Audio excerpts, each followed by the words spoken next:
Nobody's here right now. We are going to wax carve some orders. I've got the kiln going. I'm going to be casting today around 9:30, 10 o'clock. But I've got some orders that I need to make that I don't have molds of because I don't feel like the first copy that I made was perfect enough to make molds. And I want to slowly start remaking some of my molds because some of them aren't perfect, and then I'm spending time after I inject them fixing them up anyway, so it's not really, yes, it saves me a lot of time, but it ends up being, you know, still something that I need to spend time on touching things up. So I'm not gonna make a mold of the original ring. This is the ring that I'm gonna be making by hand again. And then after I cast it, I think I'm going to make a mold of the new copy, since this one kind of doesn't look super perfect. This was when I was still trying to get down my melting temperatures, so there's a little bit of porosity on there. And then also, I think I just made the band a little bit thick, like up in here. I don't mind the thickness. I like the thickness, but it's a little bit like inconsistent, and I don't want to make a mold of that. I want to make a perfect one and then make a mold of the perfect one. And yeah, I'm just trying to find my right little ring sizer part. I need a 7.5. Whenever someone needs a half size like that, I usually just go up a size. So I'm looking for, I guess I could, well, no, I'll go down a size. I'm gonna do 7. But I can't find my 7. Oh, here's my 7. It was a little taped up. Hi, Vanessa. I was on Vanessa's live earlier today. Hello from Sweden. Thank you so much. Thank you. Okay, so we are going to make this ring in wax real quick, and then we're gonna make a better mold of it because it's not good enough. The other one's not good enough. And then we have to make an Elaine necklace. I don't have one to show you guys, but hello from Norway. Your country is so beautiful, by the way. It's super pretty. But your gas is really expensive. We went on a road trip one time through Norway, and it was one of the most beautiful places I had ever seen, but I'd never spent so much money on gas and food. But it's gorgeous there. So pretty. Very jealous. Anyway, the Elaine necklace I had made a long, long time ago. Hi from Oregon, we're neighbors. I'm in Idaho. I've never been to Oregon though, so I'm hoping we can go sometime soon, because Oregon's beautiful as well. But the Elaine necklace that we're gonna make is a necklace that I made for my grandmother-in-law. Hello from Pakistan. It was the cutest story, you guys. My grandma-in-law, Granny, everyone calls her Granny. She was widowed. She was widowed a few years back, and she was married for such a long time. Thank you. I didn't know I had an accent. She was widowed a long time ago, and she got in a relationship recently. The sweetest, sweetest man. Thank you, Jess. Hello from Russia. So Granny, I believe, is in her 70s, mid 70s, late 70s. And so she recently found love again, and he's the sweetest, sweetest, sweetest man. And so I made this ring for them. It's her birthstone and his birthstone. And so it's a really special one, and it's the first time someone's ordered it that wasn't her, obviously. So I'm very excited to make that ring. So after we make that one as well, I have to make a mold of that one because I don't have a mold. That one, though, is such an intricate ring. I actually made a video of me making that ring. It's on my YouTube channel, but it's a grain setting of 4 different gemstones, and it's got tons of grain settings on it and some texture, and they got it in gold too, which is going to be really fun. Grain setting 10 karat gold, which is super hard, so obviously that's me being sarcastic. But I'm very excited to make that ring for them. I don't know if people, it's nice to know the story behind certain pieces because it makes it so much more special. I'm sure the person has a very good reason for wanting that ring, whether it's just because they like it or not. But I feel like knowing the meaning behind it makes it so much more special. And yeah, so I'm very excited to make it and have a mold of it and see it in gold. Hi, thank you guys. They're being very sweet today. Not that everyone's not nice all the time, but you know what I mean. Okay, let's get started. So we got our size 7, and I just used some sticky tack to put my stone down. I like to build up around my stone. Sometimes I do it differently. Sometimes I build up around the stone. Sometimes I make the ring band first, and then I melt a part of it and shove my stone down in it. But I think it's a lot more sturdy whenever I start around the stone. And you can get your stone straighter from the beginning.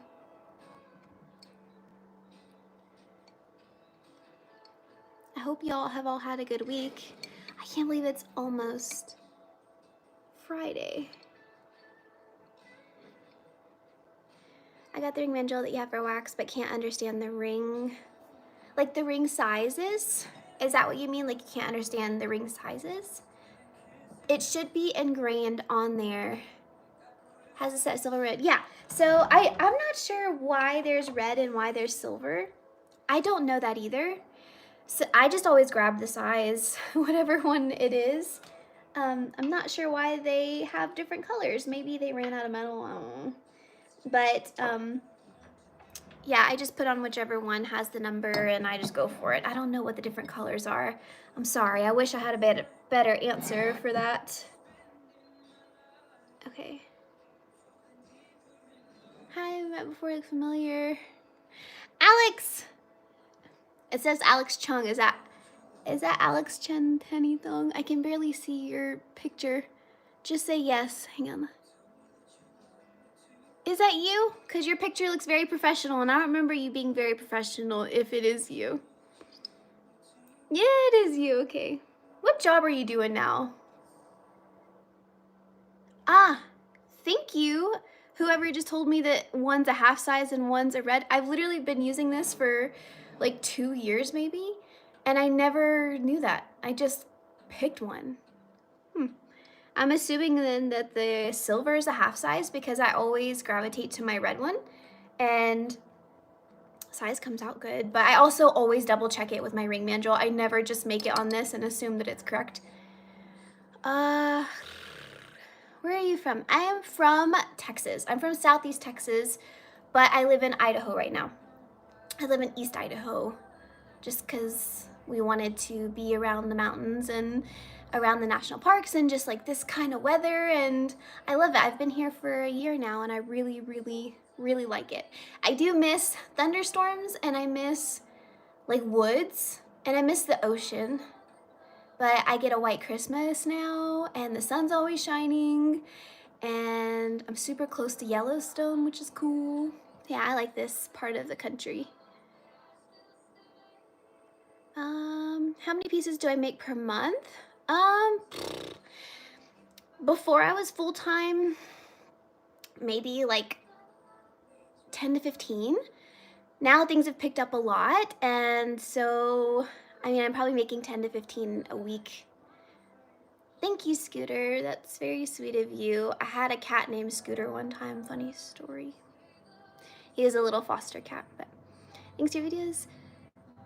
Want to get back into smithing, but hard with a toddler. How do you find time when you also worked full-time? I know, and I have a kid too. He's not a toddler. Having a toddler is so much more challenging than a 9-year-old. How did I find the time when else? Okay, how did I find the time?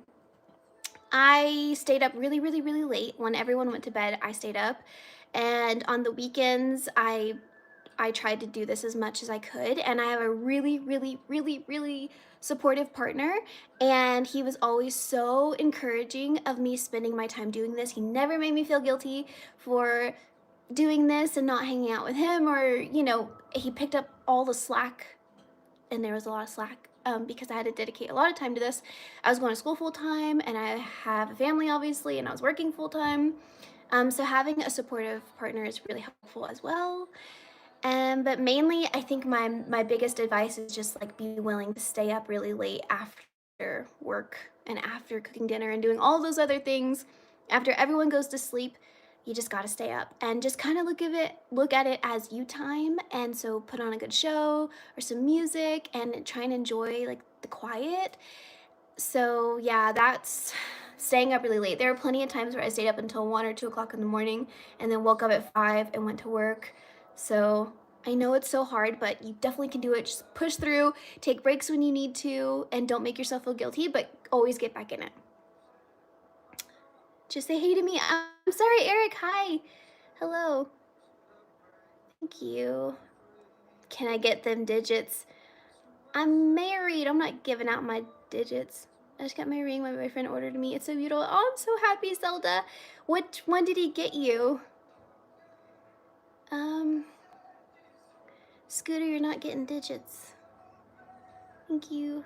Thank you. Oh, very nice. Want to move to Idaho. I'm from Washington. It's so cold. Oh, Washington's so beautiful, though. Very, very pretty. But yeah, it's like a wet cold up there, huh? Let's see. Is this your car office? Yeah, it's my office / basement. Thank you. I just want to say, hey, I've been watching your content over a year and 2 months. I also quit my office job and enrolled at tutorials. Oh, that's so cool. That's awesome. Congratulations. That's a scary thing, quitting your job to do this full time. It's such a risk, but like, you can't go through life not taking risks.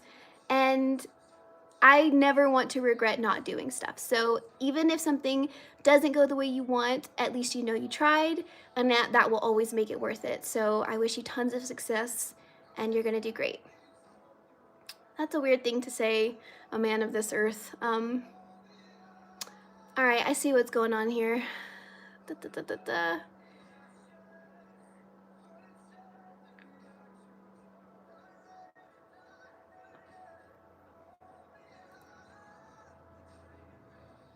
Yeah.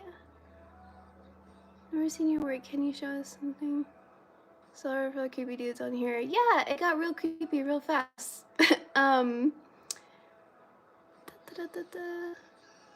Okay, yeah. So you said to show you some of my work. So, well, I guess my jewelry that I'm wearing right now. This is some of my jewelry. Not this one, but this is my jewelry as well. And then this necklace also came out today. It's the Adela necklace.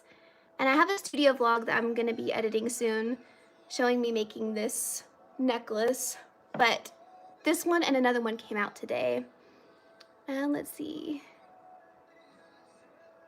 Oh, the Madrina ring, that's awesome. I love that ring, it's one of my favorites. Thank you so much, Vanessa, I really appreciate that. For a second, I was wondering, how do I do that while I'm alive? Okay, I'm gonna get started working. Let's see. Thank you. I'm very proud of you. Takes tons of guts for sure. Driving to Seattle this weekend and staying in Boise Sunday night. Can't wait to see Idaho. I've never been to Boise yet. So if you're coming from Seattle, are you going down Coeur d'Alene and coming down that way? Because I hear that that's a beautiful drive. Thank you, Vanessa. If you didn't sell and only made for yourself, do you think it would be an expensive hobby? I couldn't survive if I didn't sell it. The only reason I've been able to grow in the way that I have is because I started selling so early. I couldn't have sustained this at all. Yeah, if I wasn't selling, I would have to quit for sure, or at least do it in a more affordable way.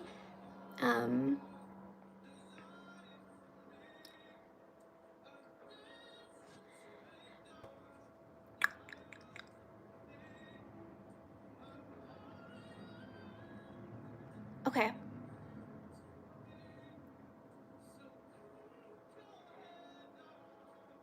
Coming there in Twin Falls. Oh, coming from Phoenix. I missed the Phoenix part. Okay, my sister lives in Phoenix. Twin Falls, and I'm pretty close to Twin Falls. But yeah, that's a beautiful drive. We drove to Phoenix for Christmas from here, and it was gorgeous the entire way. There wasn't a lot going on out there, but just all of the red rock. It was so beautiful. So I hope you have a good and safe drive and you enjoy it. But for how much did you sell your first piece? My first pieces were silver, like initial rings and like really dainty pieces. Like this is one of my first rings that I'd ever made. It was this little like oval ring. I think I sold them for like $25 to $30, not much.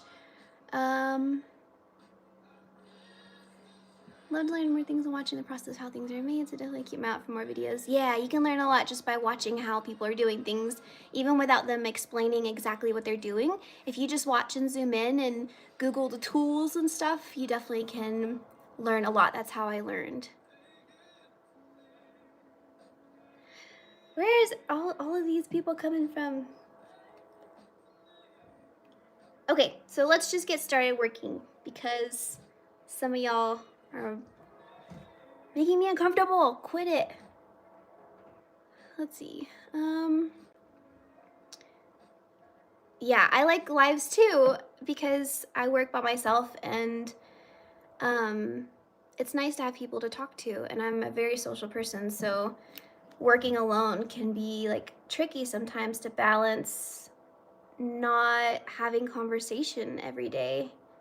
So I always enjoy lives, and I'm hoping that y'all will, yes, a man of this earth, a little bit you're making me uncomfortable. I don't mind like polite compliments, but some of them are getting a little out of hand. So I don't mind people being kind, but there is a line from kind and creepy. So yeah, like reel it in, reel it in. Do you have a more affordable way to start? I'm a student, so I don't have enough to at least start practicing myself. When I first started learning, I got just basic tools on Amazon. So just go get a saw frame, get a butane torch, get some saw blades and a vise bench peg, and what else? Like some solder paste, that's really cheap, and get a wooden ring clamp. I think they're like 10 bucks. So all in all, you'll maybe spend about $50. If you can swing that, then that's all you need to start practicing. And of course some like silver wire and stuff, but that's all I had when I started. I was sitting on the floor and I was practicing with the most basic tools.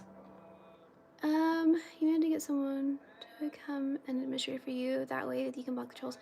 I don't know anyone that could do that. Let me see. Oh, I just found a way to get rid of him. Sorry, dude. Report. Let me see.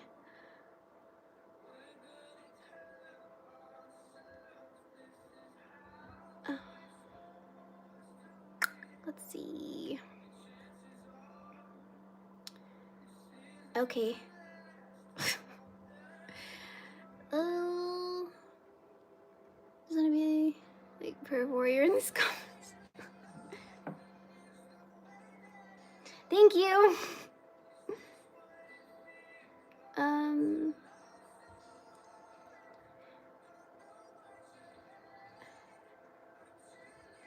Thank you guys. Okay. 1 second and then we'll get back on track. La la la la la.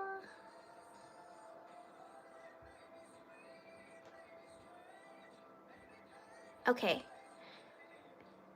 Thank you, Tris.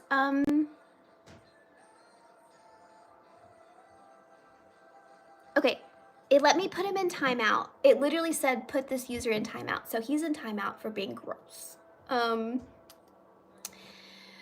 Anyway, let's see. Any recommendations for working in a small apartment? I haul out a piece of plywood on the kitchen table every time I solder. Trying to think, the only thing that could be bad about being in an apartment is the noise of like hammering and stuff, but you can do that during the day maybe when people are at work or during the day on the weekend. But I think what you're doing is fine, just working with a piece of plywood on the kitchen table. I used, I don't know if you can see that little dresser down there. I used to sit on the floor and use that. So whatever you can do to make it work, you just do it. That's a video where you set odd shape Australian opal. I finished opal slimmer in my hand. I would love to know what yours sold for. I have no idea what to ask for it. I don't remember what my opal sold for.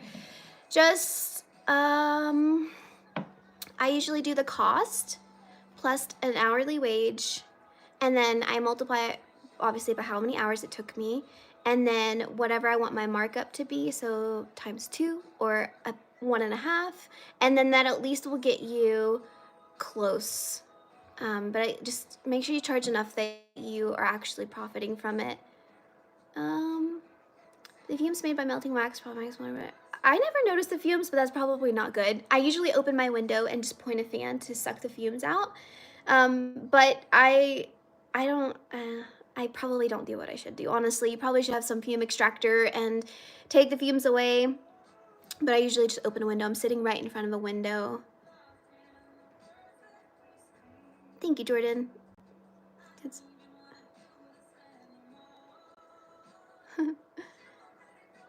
Thank you, Jordan. I appreciate it. Okay, I feel better now. I just like, you know how when you feel like someone's like staring at you in like a public room and it makes you really uncomfortable? That's how I feel when stuff like that happens. So take a sip of my coffee.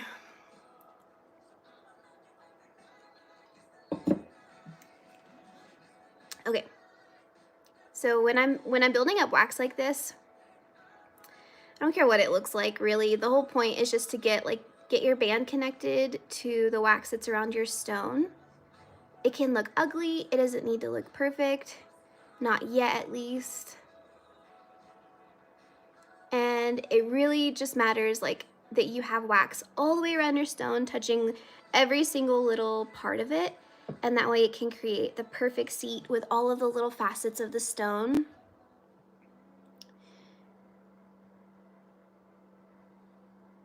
Thank you, Jordan. Can you show us how you remove the stones from the wax prongs later on? I'm always confused how people do that without destroying the wax prongs. Yes, I'll show you. As soon as I'm done with this, I'll show you how to pop it out. I do have some videos on my channel about how I pop stones out. And I definitely do too in my Instagram subscription. I show how to take the stone out of prongs and a bezel setting. But pretty much you just want to make sure you're working with wax that's hard but still somewhat flexible.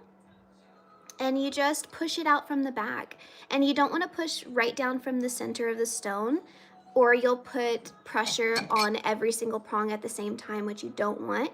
You want to push it out from one edge of the stone so that it only puts pressure on one side. I'm literally listening to the kiln right now and I forgot to put my flask in, so let me see.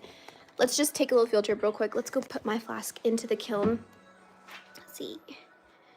No way to find the value of the opal since I carved it from the matrix. Oh, does that mean that you carved it like from a big chunk of opal? I would just weigh your opal and then just do some market research on like Etsy or something and see what people are charging for that same weight of opal, and then that'll kind of give you a better idea on what you should charge. That's what I personally would do. When did I realize I love jewelry making? The first time someone saw what I made and they actually liked it. That was when I knew I loved it. I got bit like by the bug by making things that people like. I don't know. And then I'd never been good at anything. I didn't play sports in school. I played softball for a little while, but I was horrible at it. Like the worst team in the county. I don't think we ever won a game. But I didn't play sports. I didn't have any hobbies growing up. And so I never felt like I was good at anything. And that's not good for like a kid to never feel like you're good at anything. I always just felt like average. And so I think also it was the first time that I felt like I was good at something. And so it was a combination of feeling like I was good at something or that I was capable of learning something and like making people happy. So yeah, that's when I realized I loved making jewelry. Let's see. Any recommendations about where to buy gemstones like turquoise and opals? So I haven't bought turquoise in a while, but I get my turquoise from Turquoise Moose. They have a website. They have really, really, really good quality turquoise. It's a little bit pricey, but they have huge quantities. So if you ever need to buy more turquoise, you know that you can always replenish your stock. And they've got so many options. So Turquoise Moose is a good place. And then also you can buy turquoise on Etsy as well if it's someone who has a ton of sales and good reviews. As for opals, I got all of my opals from Etsy from reputable sellers that had good reviews, and yeah, you can find really good opals on Etsy. Hey girl, is not toxic to breathe those vapors. Love your work, by the way. Which ones? The casting ones or the wax ones? Because I think both of them. I'm going to put this flask in and it's going to burn that wax away, and I always put a fan. Let me just put this in. I always put a fan in the window to suck the fumes out, because this right here smells so bad if you forget to put the fan in the window. Oh shit, almost forgot to take the base off. So there's the inside, you can see the wax. That would have melted. Okay, so what I do here, because I don't have like an actual ventilation system, let's see. Thank you. I hope jewelry making loves me. So this is my window contraption for filtering out smelly wax air. I put my fan in here. Turn it on. Put the fan in the window. And then I use a fire poker and I prop it to hold it so it doesn't fall. Just like that. And then it can suck the fumes out that come out of this little top. When it comes to just working in wax, like we were just doing, I usually just open the window in front of me. And this is not scientific of me, but I don't feel like, I feel okay. That sounds wrong, guys. Don't do what I do. Just use a fumigator, but it's just so loud. The fumigator is really loud, so it wouldn't be realistic to do that, at least whenever I'm on video with you guys. Buy turquoise directly from the mine in Kingman, Arizona. Oh, nice. That's cool. They have Kingman mine. Don't they have like a actual, like, isn't there turquoise named after that, like Kingman turquoise? Yeah. Pizza. Can't get him comment either.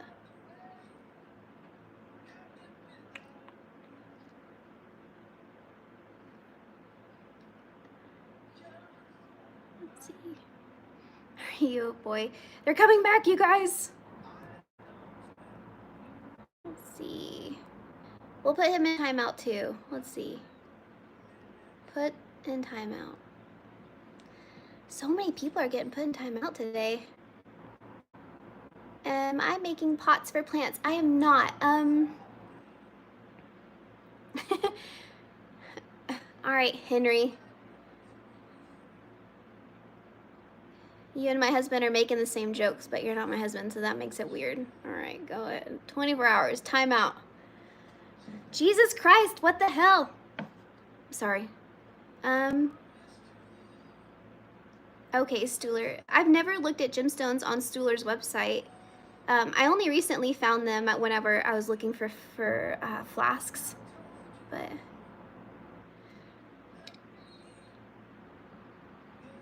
Oh, nice. Yes, reward yourself for finishing your homework. That's a good idea.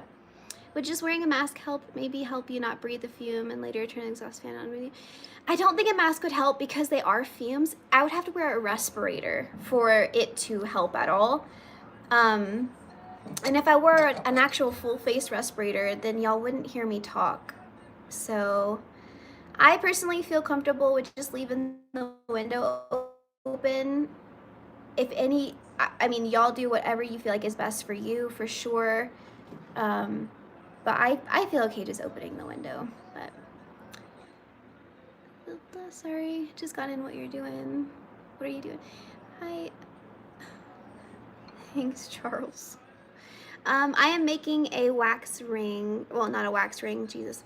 I'm making a ring in wax to later cast for an order that I got for this ring. I'm making this ring pretty much, and it starts in wax, and then I cast it in my casting, Makai cast. It's the Lost Wax casting method. All right, so I'm just covering the stone in wax to create that seat.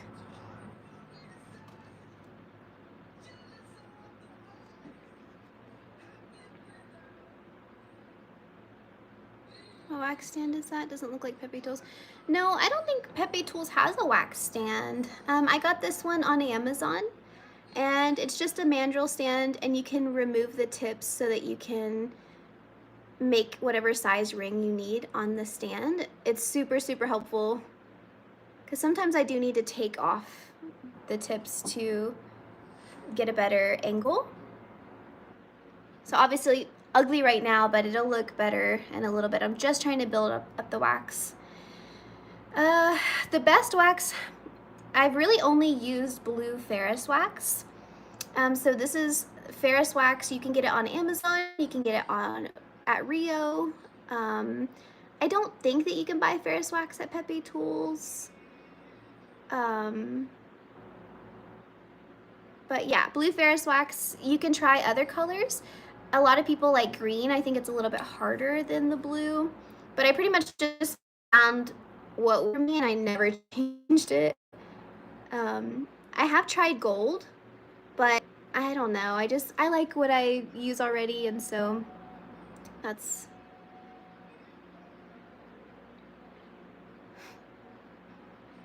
Let's see.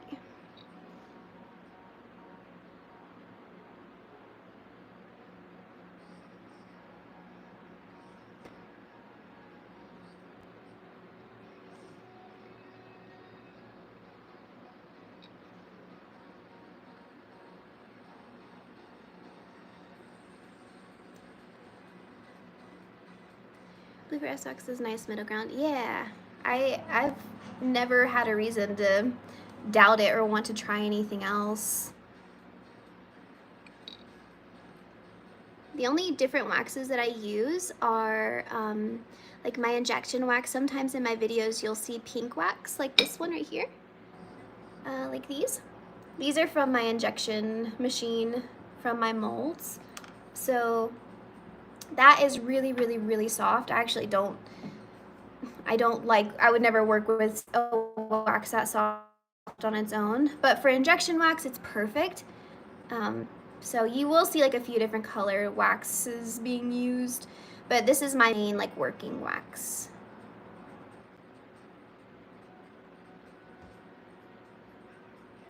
So I'm just trying to get the general shape built up around the stone.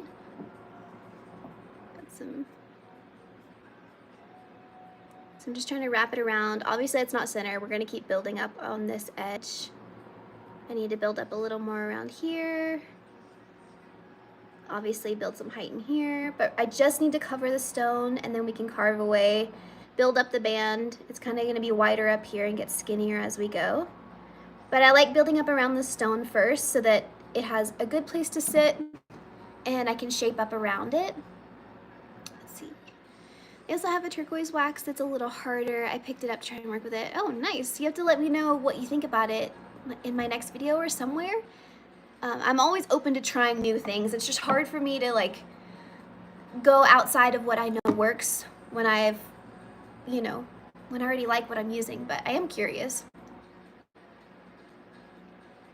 Miranda Cosgrove.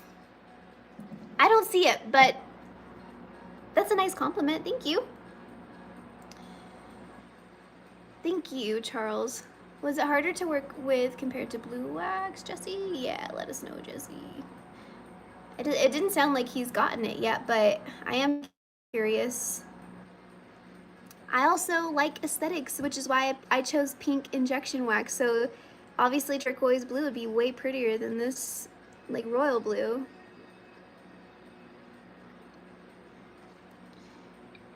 Was it harder?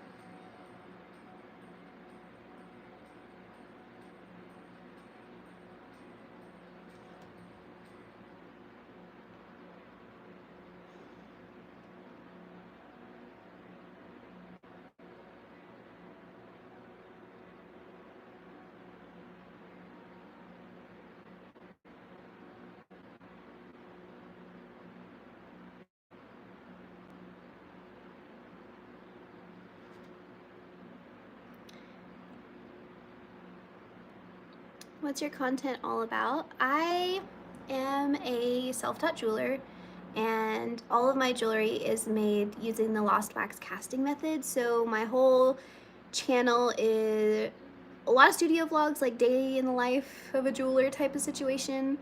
I make some educational videos on how to wax carve and cast and set stones, and I make some videos about YouTube, some, not a lot, just like milestone type stuff. Yeah, pretty much just day in my life, sharing my business and all the facets of it, and just hopefully encouraging and helping other people that are teaching themselves that don't have the time or the money to go to school professionally to learn this, because I taught myself everything, so I know how important it is to be able to have access to information. There's a lot of gatekeeping, it feels like. So yeah, that's pretty much what my channel is. I share a lot about my business and how I make my jewelry and all that good stuff. I wouldn't say it's difficult, just that it lends itself a bit more to fine carving. So if you compare fineness or firmness to the turquoise much harder. Oh, gotcha. That makes sense.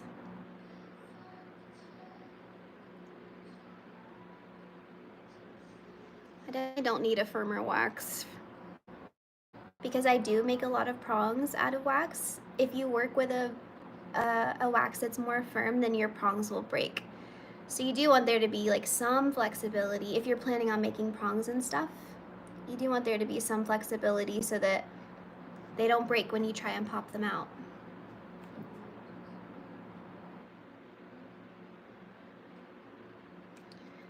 I know, what the fuck?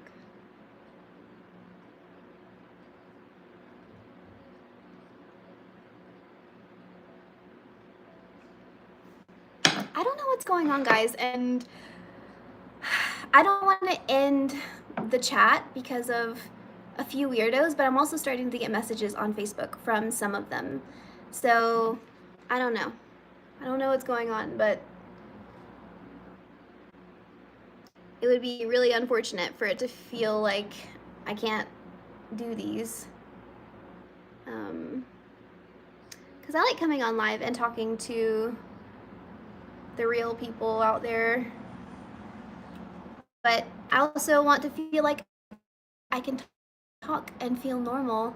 And I'd be lying if I said that I get a little bit hot and annoyed and uncomfortable when people write weird shit on here.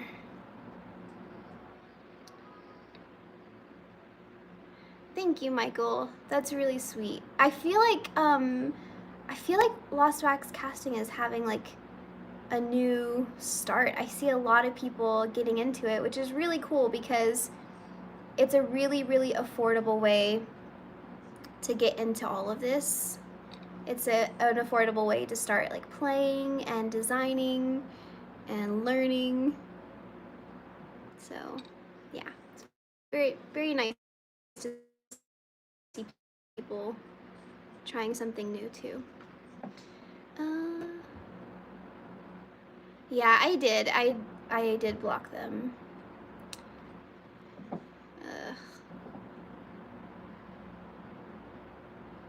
Get out of here, Arthur.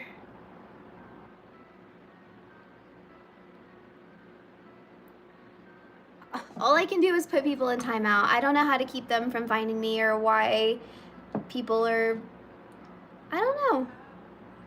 But you know what? We're gonna keep putting them in timeout because we're not gonna let them ruin our fun. Okay, so I think we have the general shape of the ring. It's going a little to the right, so I'm gonna make the band a little bit thicker, and then I can just cut away the extra to make the band straight. So don't worry about things being like straight and symmetrical in the beginning. Just keep adding wax, and then you can just cut away what's uneven or not straight. That's another thing that I love about working in wax. And those people that are fabricating, like Vanessa and, you know, people that fabricate all of their jewelry, that is such a talent because I can easily make mistakes, but they can't. And so, yeah, that's another thing that I love about wax is if I make a mistake, I can just melt it away and only cast what is perfect. So, yeah, those people are super talented. Vanessa also has a YouTube channel, and she teaches and shares like her learning journey as well. I keep saying Vanessa as if y'all know who she is, with Love Jewelry. Let's see.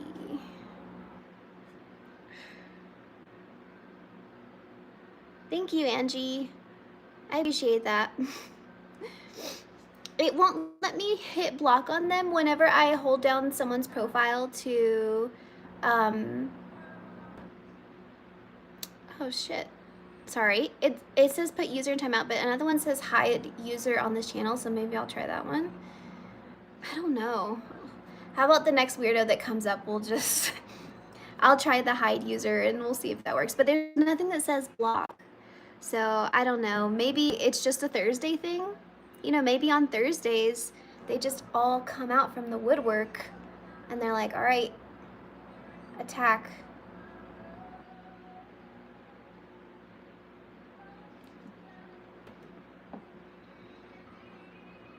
Thank you, Lindsay. Thank you very much. I appreciate it. Hello, Yamaleth. That's a cool name. I've never heard of that name before. It's a beautiful name. Yamaleth. All right, so I'm just filling up the band just a little bit thicker. I don't have anyone that could be a moderator. It's just me. I'm a one-woman show. But it is a good idea. Maybe one day. Maybe one day I'll be there.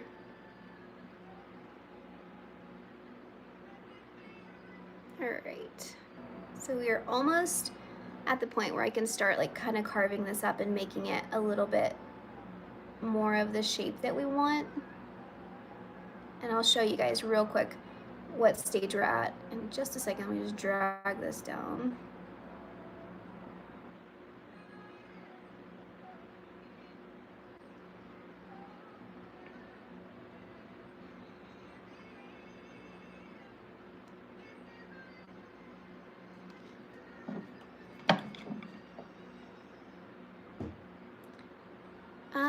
Dun, dun, dun, dun, dun.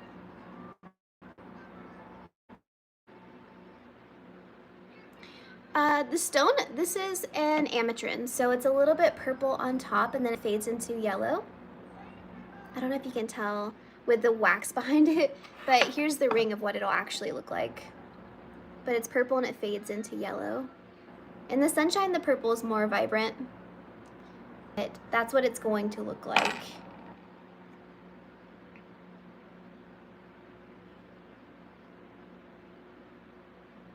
Hi, Gabriella. Let's see. When I did my first ring, it was so heavy, I didn't know that the weight was important.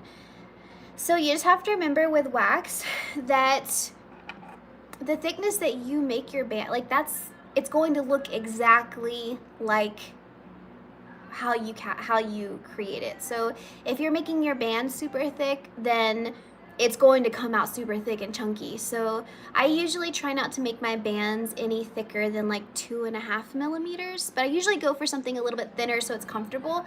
I usually try and do about 2 to 1.5 millimeters depending on the design. So if that helps you, whenever you go to make your next ring, just take some calipers. They look like this. get yourself some calipers and measure the width of your band, the thickness of your band, and try and go for about 2 millimeters, nothing really more than that.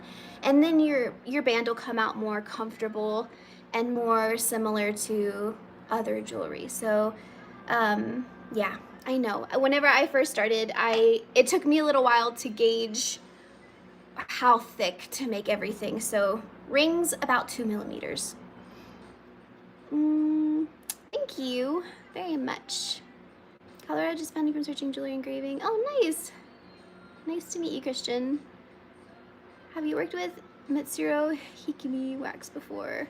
Since you lean into organic textures, you might have fun with it. I haven't. I've never even heard of it, but I'm gonna write it down. Is it like a softer wax? What's it called? Mitsuro Hikimi wax. Okay, I'm gonna look that up whenever we're done on here. Hi, Gabby. How are you? You're so sweet. Okay, so now I need to look at this one. And having those calipers are good when you're trying to replicate a piece, so you know how wide to make your band if you need to go wider. So I do need to go wider on this one.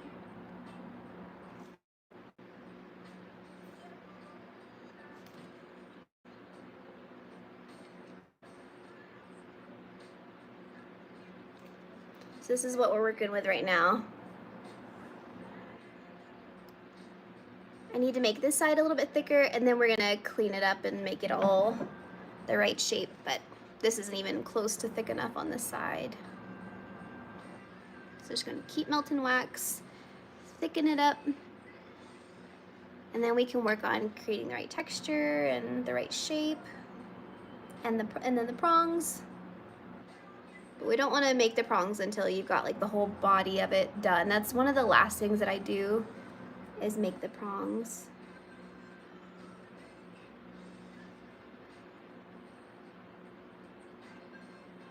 Thank you very much.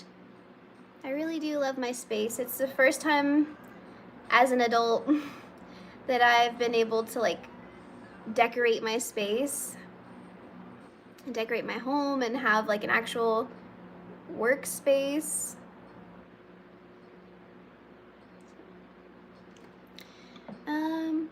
Have I thought about making bangles? No, I haven't made any bracelets, and I don't know if I could fit them in the kiln that I have right now.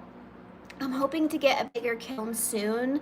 I'm eyeballing a Paragon kiln, and I've heard some mixed reviews, but overall they have like the best reputation in the kiln world, at least.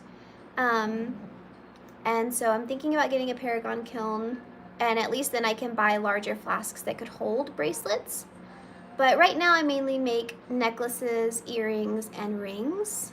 So no bracelets yet.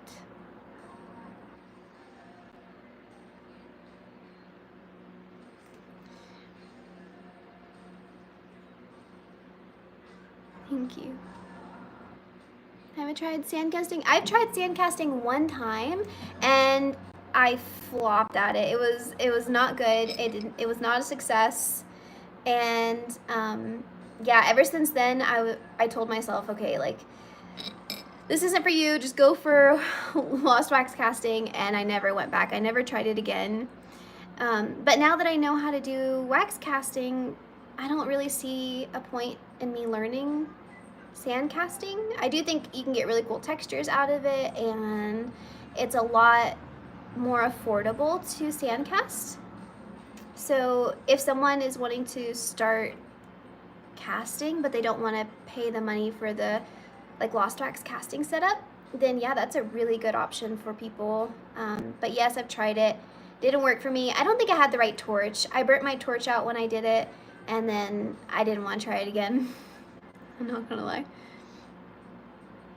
The layers in your hair, like your hair curls.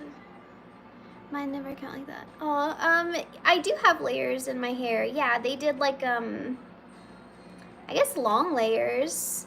But yes, I have layers, which makes it a lot easier when you curl your hair.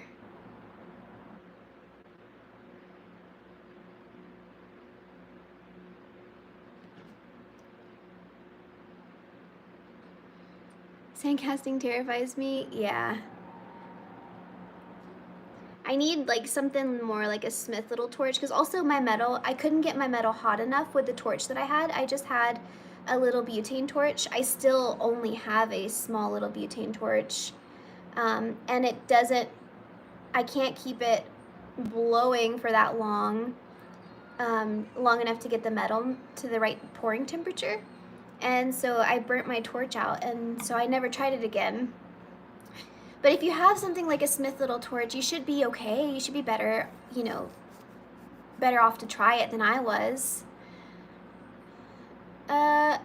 Okay. We'll get out of here.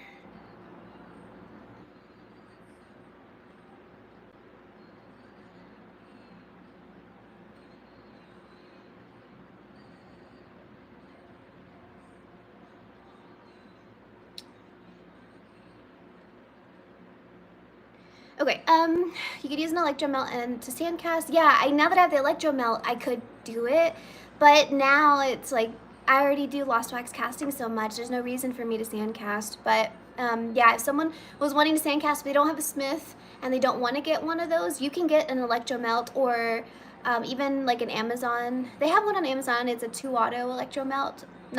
That's not the brand name, but the brand name's 2-auto. But it's a melting furnace, and I think it's maybe $300, maybe a little bit cheaper than that. It's a lot cheaper than the one I'm using, the Tilt-A-Pour, which is really good. But if you're on a budget, then that's a good one to get if you're wanting to not use a torch for sand casting. I have no idea, Vanessa.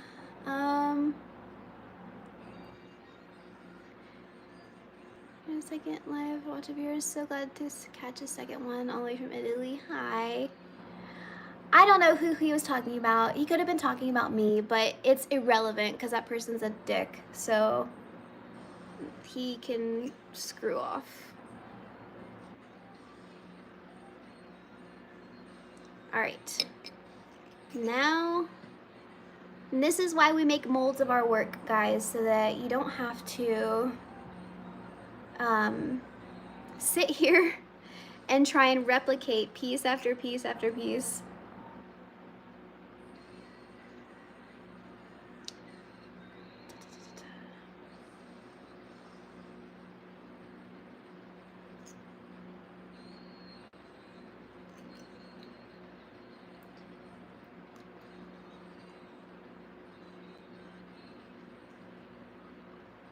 Have you thought about collaborating with other YouTubers in the same niche? I haven't thought about that at all. I don't even know how we could collaborate.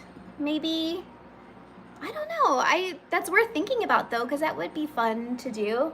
There are a lot of really good people that are in the jewelry community that make YouTube videos, so there would be plenty of people to choose from. So that's an interesting thought.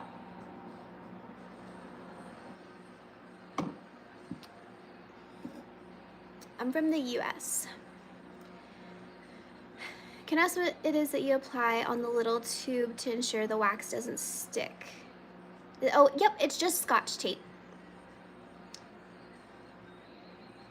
If they have an email on their link tree, you just reach out to them maybe.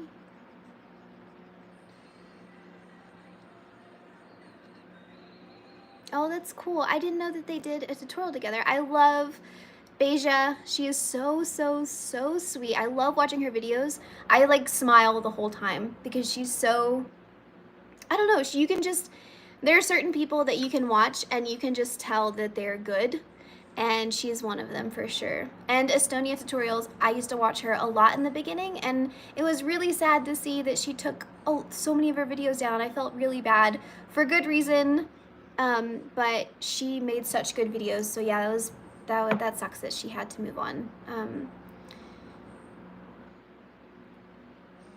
Yeah, I definitely will think about it because I think that would be fun. I'll have to look up that video that you said that they did a collaboration on, and just to get an idea of like what they did, because I wouldn't even know what people would want to see. But I do love her. She makes great videos. All right, so now I'm just shaping this up to kind of make it at least the same general shape as the ring. We're getting closer. And once we have the right shape, then I'll go through and create all the right textures on the top and create the prongs. Thank you, Nora. You're very sweet. Thank you. Okay, let's keep trimming this up.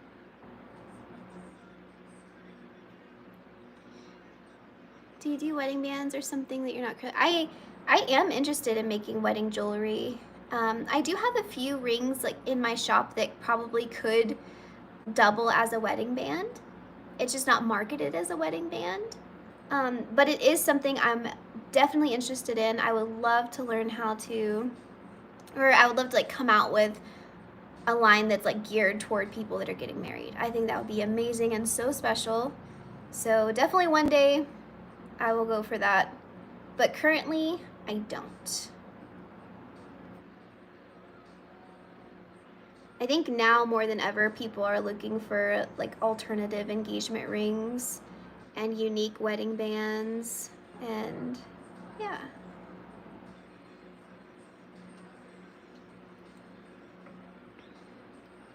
Do you have the means to replicate the mold yourself? Yeah, so I make molds of almost all of my rings now. This was an older ring, so I didn't have a mold of it.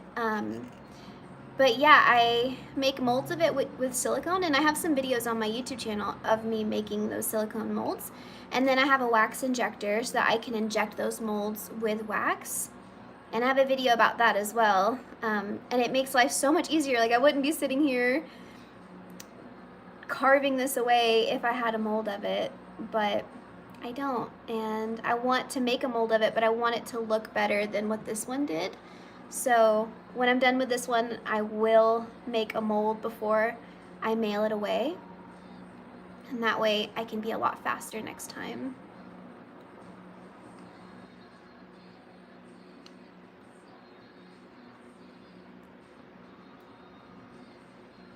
I'm fine. Hi Adriana, I love your channel so much. Thank you. Yep, I taught myself how to do all of it just watching videos on YouTube and Googling, and I have a few books that I referenced, but it was all stuff that you could find on Google, and just everything else is just trial and error. You really, really, really can teach yourself anything if you care enough to do it. Like you definitely can, for sure. Don't underestimate yourself.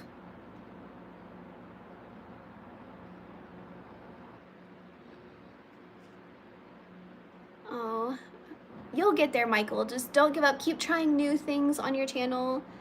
Keep testing out new ways of editing, new ways of starting your videos. You're welcome, Mariana.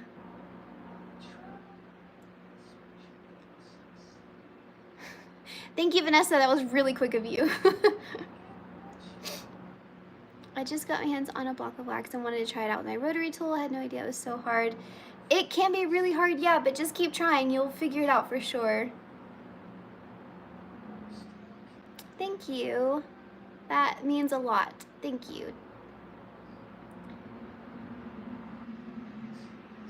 The next finger is gonna... Thank you, Jessie. Thank you so much. Y'all are so kind. Far outweighing the other folks. It's so confusing how one day things can be so positive on these lives, and then I don't know. Like I said, maybe it's just a Thursday thing.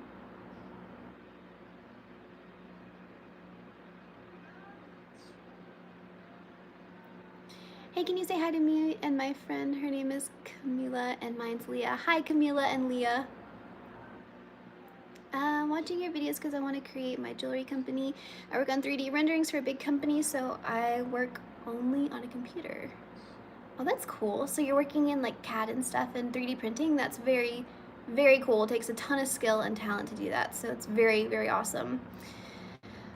Advice on where to start. If you're already 3D printing your jewelry, or you know how to 3D print, then just find a caster and start getting your work cast.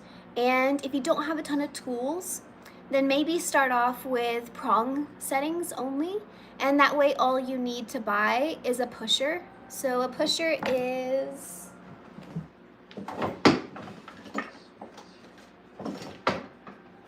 this is a pusher. Okay, so if you know how to 3D print and you have minimal tools and you just want to learn how to start, find yourself a caster. I would start with just prong settings so that you don't have to buy a bunch of really expensive tools, and then just get you a rotary tool for sanding and polishing, and then get a pusher, and that way you can push over your prongs. You can also use this for setting bezel settings. You can use it for other settings too. You just have to use a hammer to hit it, which takes some practice. But you can start minimally with just a rotary tool and some basic tools. But if you're 3D printing your work, that gets you leaps and bounds ahead because you don't have to buy tools for forming metals and forming and shaping and filing and all that type of stuff. So just think of like chronologically, step by step, what you would need to do. Get those minimal tools and just start selling as early as you can so that you can afford to buy more tools. So yeah, that's what I would do. Yeah, full moon. Thank you so much. I'm making, where did that ring go? I'm making this ring right here, but in wax, so that I can cast it tomorrow. It's for an order. So I'm just replicating it, and then I'm gonna make a mold before I set it away so I don't have to replicate it again. I can just wax inject it for the next time it gets ordered. And yeah, let's see. Very impressed with how quickly you got monetized and how fast you're skilled. Thank you. I did not anticipate being monetized so soon or growing this quickly. I thought I was too niche, and like I wasn't sure how many people would want to watch jewelry making other than other jewelers. So it was a good surprise, and it's been a wonderful experience. Hi, Tenley. Do you ever do visualizations with digital art before you create your molds? I don't. Sometimes I'll have an idea of what I want to make, but I'd never write it down or try to like imagine what I want to make. I just start pouring wax around it, and all I know is, okay, I'm gonna make a necklace or I'm gonna make a ring or whatever, and then I just go for it.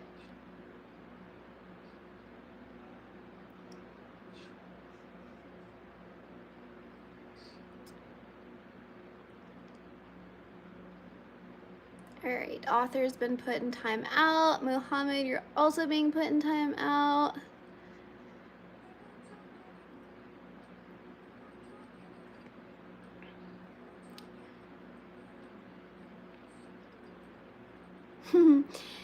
Yeah, doing this as just a hobby and not to sell, it can be really expensive, but if you have the means, like, go for it for sure. Is it okay for stones to come in contact with lost wax? I've seen you and other professionals always start with a structure around the stone and always wondered, yeah, most of the stones can tolerate the heat of just warm wax. It won't damage your stone. If I'm ever working with turquoise though, I'm very, very, very careful about touching the face of the stone. But every other stone that I use, they can all handle the heat of melted wax around it, but they can't all be cast in place. Only some can. Like this one, I'm gonna pop it out before I cast it because it would get crushed in the kiln.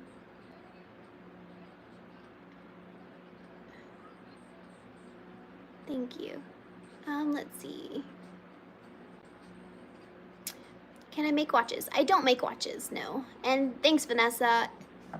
I don't know what's happening today, but it's whatever, I guess. That people are being turds.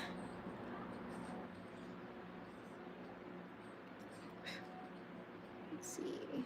Okay. So I feel like I have the shape almost there. Are you a minor? Yes, I'm a minor. I'm 13 years old. Don't say anything creepy to me. Thank you, Aaron. I sense that you're about to say something creepy, Micro, whatever your name is, so I'm gonna put you in timeout. Okay.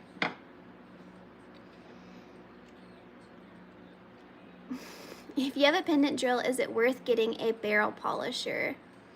Yes. I mean, you don't have to have a barrel polisher if you don't want one, but it's nice to have it because there are certain rings that I put in there simply to work hard in them. Like if I'm making a signet ring or something with a large surface and I don't want it to be scratched up really easily, or like the scratches would show really well on it, then I throw it in there so it gets really, really hard. And yeah, that's what I use it for, is for work hardening. I know I need a moderator, but I don't even know what that would entail. I don't know what that would entail. I've never had this problem, guys. I'm sorry for all the people that are on here and having to read these comments too, because some of them are a little out of hand. But yeah, I don't want to let people win, you know?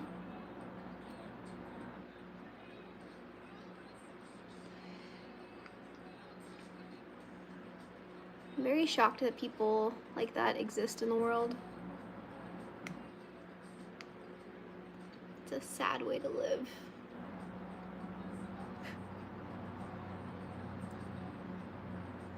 Okay. This is okay. Looks a lot better. Let me just thin this side out.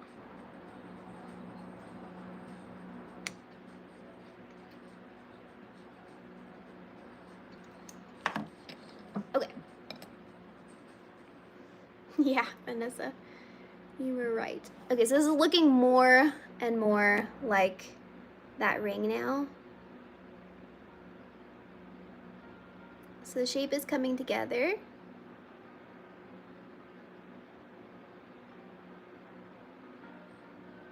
So it looks a lot like it now. And the thickness looks really good. So now I'm just gonna clean up around the edges, clean up the texture, and make it more like uniform. And then we're gonna add the prongs, and then y'all can see me pop the stone out. Thank you, Angie. Hey, Dylan, I'm so proud of you for posting your videos. Dylan makes amazing, amazing chains, like from scratch, chain necklaces, chain rings. But y'all, he's not posting it on for everyone to see, but yesterday he did. He posted a video and he posted some photos and shared it with people for the first time. So everyone give Dylan a round of applause because it takes a lot of guts. But yeah, his stuff's amazing, and so I'm very excited for people to get to see more of what he does so that people can enjoy it, because it's really, really, really good. Jesse, I did make 2 new necklaces recently, so like this Adela necklace, I don't know if you can see, it's on my website as of today. This one and another necklace that I made way in the past, but I stopped selling it. I brought it back, but with new gemstone options and different metal options. But I think I'm gonna be done. Yes, good job, Dylan. It's all fun and games till you get orders, right? And then you get like a little pit in your stomach where you're like, oh shit, now I have to like spend all my free time doing this. But that's good. If you got orders from that, that's awesome. Very, very proud of you. As for new collections, I think I'm done putting pressure on myself to make large collections.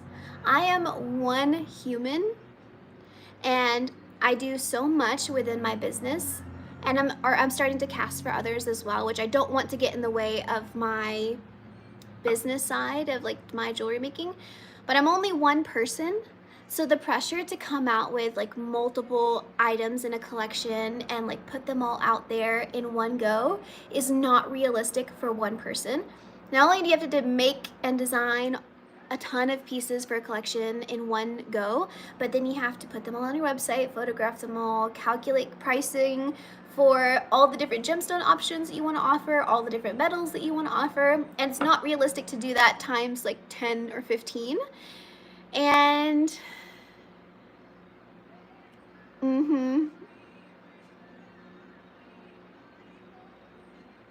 let's see.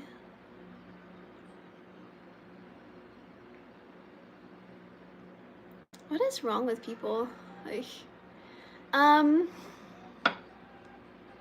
what was I saying? Oh, not realistic to make large collections. So I think what I'm gonna start doing is I'm going to just start putting things out as I make them. I know, Vanessa, I'm literally doing your little emoji right now. I'm gonna start making like one-off pieces and just dropping them on my website as I go along, as things are being made, because that's like what's most realistic for me right now.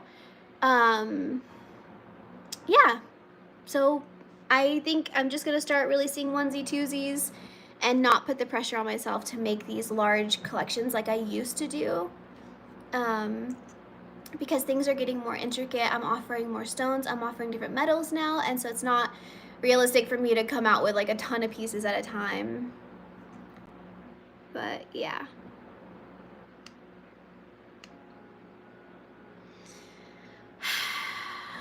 I need something more than coffee, guys. This is crazy. I'm on my last sip. Okay. So now I'm just gonna clean this up real quick. The only way to really clean up the edges is to just take it off of the mandrel. And I get a lot of questions too of like, how do you take it off? Because sometimes people will say that they're, Diddy? You know what, if someone finds out my home address, if you show up, I'm from Texas and I live in Idaho, so everyone knows what that means. So if someone wants to show up to my house, you know what, go ahead, because it wouldn't be good for you. So you can take that for what that means. So if someone wants to share my public information out there, go ahead.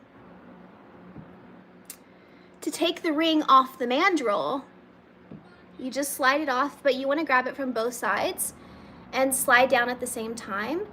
If you try and pull it off from one side, then you can break the band. I was living in the UK. I lived there for 4 years, but I moved back in July of last year. So I've been here for 1 year and 2 months now. 1 year and 2 months.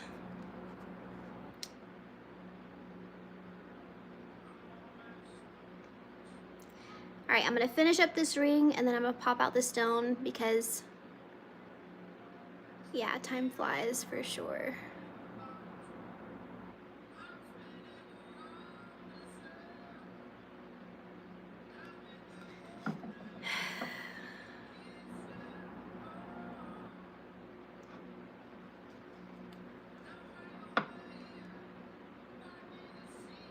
Okay, so I keep forgetting not to show you guys up close. When you first, if you're using the build-up method, it's going to look ugly in the beginning. Like, it's going to look so messy. Do not call it done at that point. You have to clean it all up. So after sliding it off of the mandrel, this is how it looks. Like, there's a bunch of like divots and gaps and some gaps right in here. So you have to clean all that up. So just get your pin nice and hot and just run it along those edges. Grab a little extra wax if you need to melt into those dips, and then file it all down because you don't want to leave it like that. How much money do you think you would need to start off with all necessary tools? Only for the lost wax casting side of things. If you were gonna outsource your casting, then you'd probably need, you can do it really affordably, or you can do it not affordably. It's up to you. If you were to do it affordably, I think this was about $40. Your wax is probably around $20. A cheap set of files is maybe around $10. You don't need an electric pin. You can use a spirit lamp and some alcohol, some denatured alcohol. And so probably for the wax side of things, maybe around $400, maybe even less. You could get away with a little bit less. And that would include like a rotary tool as well. My first rotary tool was a Black & Decker pendant motor rotary tool. And that's what I used to sand and polish. So you can start for pretty cheap and then just slowly build up more expensive tools if you'd like. But yeah. Okay. I'm sorry guys, that comment, it did get me flustered. That That bothered me.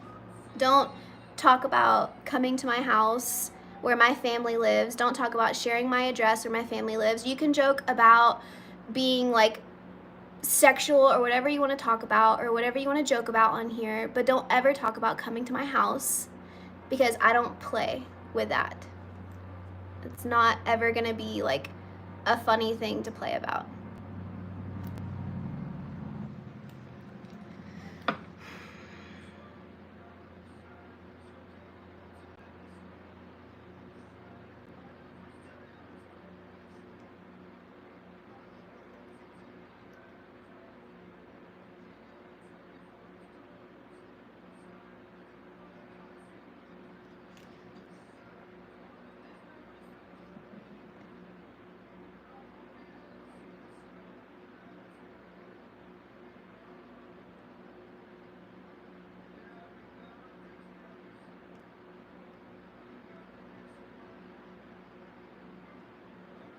Yeah, they definitely are, and I'm screenshotting everyone who's saying stuff like that.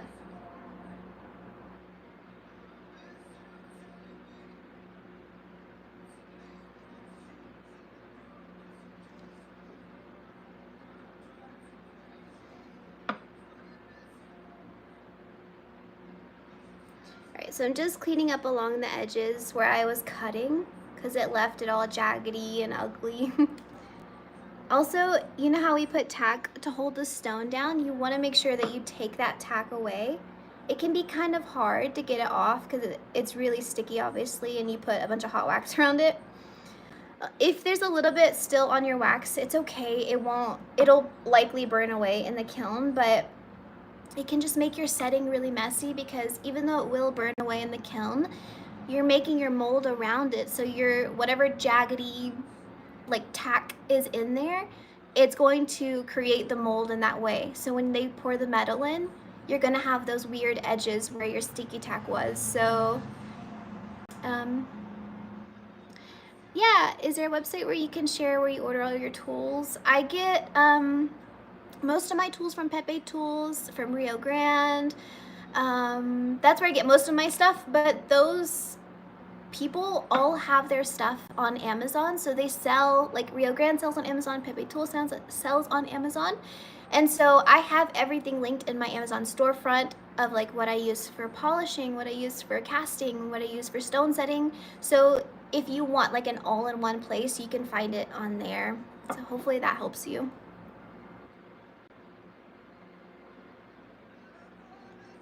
Yeah, very much doubt that.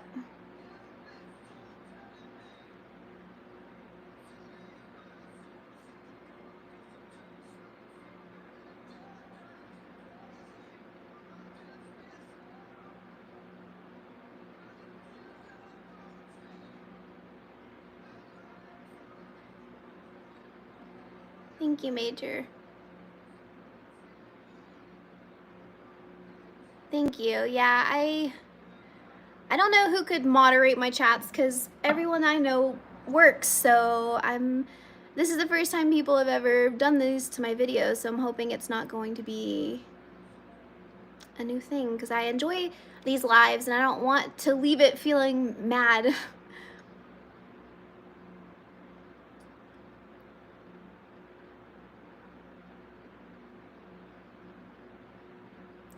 Yeah, Dylan. Yeah, Auto Frey is really good. They have a lot of really good benches. Thank you, Gemstone Girl.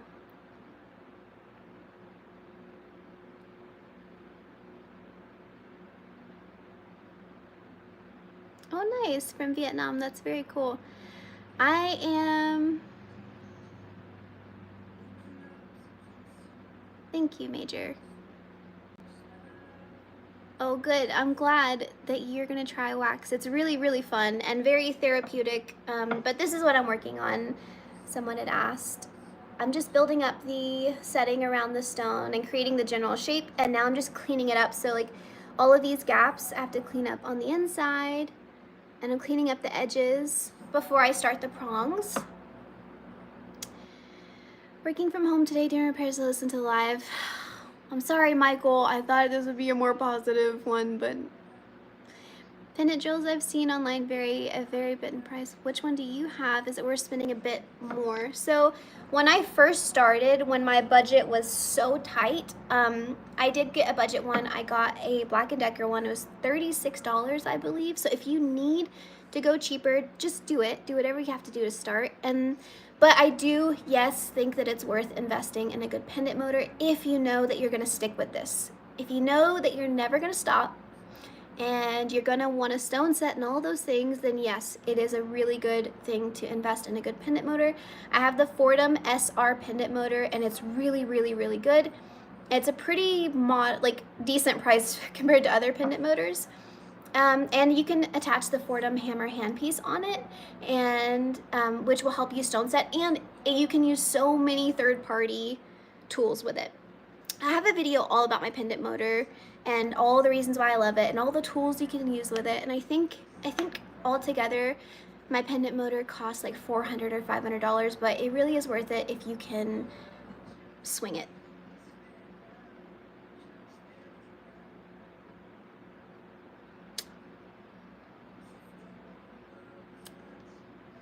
Thank you, yellow. Okay. Let's see.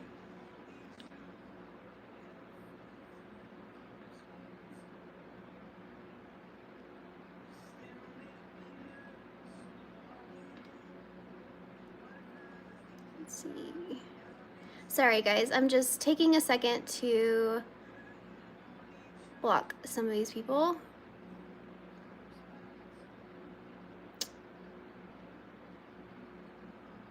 Your wife really wants to try jewelry making. Definitely encourage her. It's so much fun, and it changed my life. And I would argue to say that, like, relationship wise, it's so good for each person to have like their own thing, something that they like to do separately. And like, it's nice because my husband's a huge car guy and he loves working in the shop.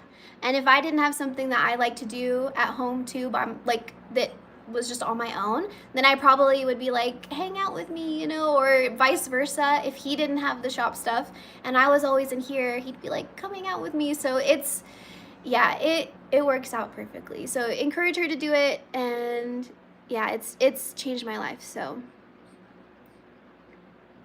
yeah, Fordham SR with the pedal is really great. I work with opal sometimes, Dylan. I haven't in a while. I have one that I've been hanging on to that I really want to work with, but I haven't had time to design around it. But yes, I do want to work with more opals soon because I miss working with them. I think they're so beautiful and so special looking. No thug nasty. I've never done that, but bye.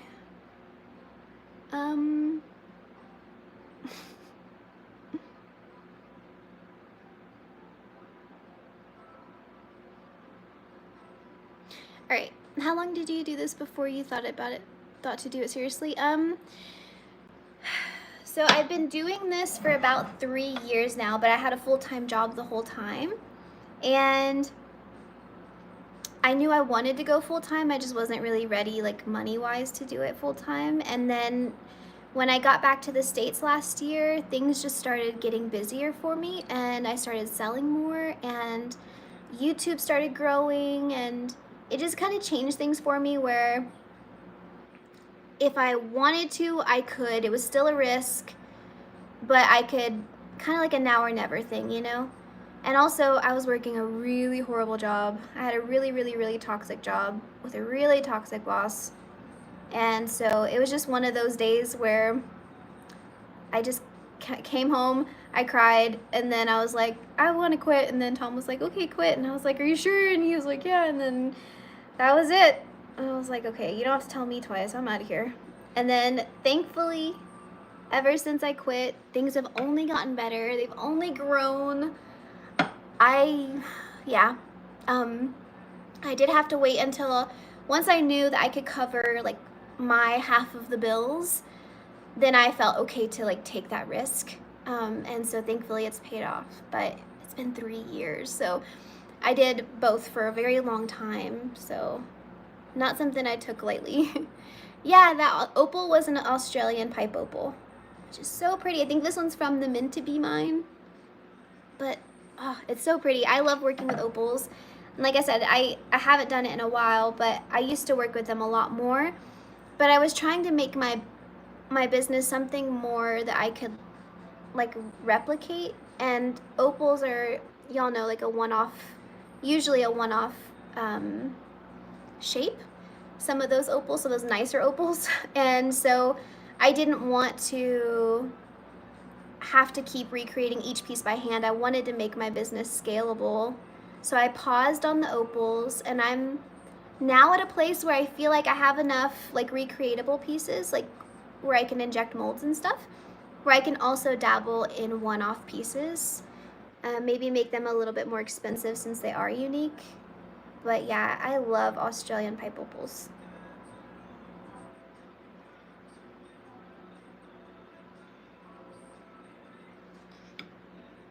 Oh, puppy, he's so good. Thanks for asking. He's doing so good. He got groomed. He's not down here, but he got his first groom recently, and he doesn't look anything like what y'all saw. They cut his hair so short, not in a bad way, like he needed it, but he looks good, he feels good. For the first time this week, he's not like sick to his stomach. Hang on one second.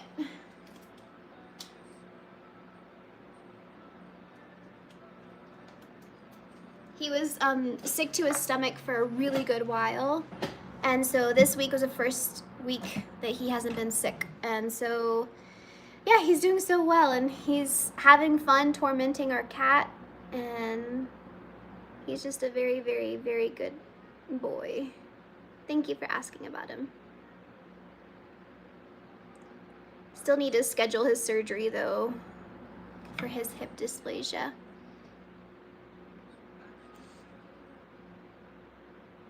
Beautiful stone, can't wait to see you do that. Thank you. Sorry, what was your previous job? The toxic boss. I was an operations manager for a new home builder. I loved the job a lot. Like, I loved it so much. It was really fun. I was helping build houses and permitting and pricing and selling and all of those things. It was a really fun job, but he fucking ruined it. How do you like the permanent jewelry welder? I love the permanent jewelry welder, especially since I cast, and every now and then, if I have a bubble in my pieces or if I get any porosity for any reason, I can fix it. So yeah, it's really, really nice. You think you'll ever upgrade with 3D resin printing for molds, or do you think you'll stick with wax pen? Jesse, if I ever am smart enough to 3D design, I'll do it. But that seems like such a learning curve. I would love to try one day. I think it's really cool and a really good way to scale your business. And I know that people have told me about like how you can have your pieces scanned, like, and then it can print it by just scanning it. I think that's really cool. So maybe one day I'll kind of dig a little deeper into that when I feel like I have time. I'm so overwhelmed though with like everything that I have to do that I don't know if I feel like I have time in the near future to learn 3D printing, but I do think it's very cool, a really good skill to learn, and I'm not against learning whatsoever. Gotta run. Look for the future educational. Thank you. Thank you so much, Major. I will have to look into that. I don't even know how to do that, but yeah. I've heard of silver clay, but I've never tried it before. Just because like I said, I already cast, and I can do this process really well and really easily, so I don't see a reason for me to use silver clay, but it is a good option for people who are just wanting to get into jewelry making and need like an affordable way to get in. I think it's great to start with. Yeah, Cooks on Gold has silver clay. So I'm just taking my pen really hot and cleaning up the inside so I don't have any joints. I want it to be as smooth as possible. Just remember, like, the more that you clean up your piece while it's in wax, the less work that you're gonna have to do later. So really take the time, look at everything, and just fix it all while it's in wax.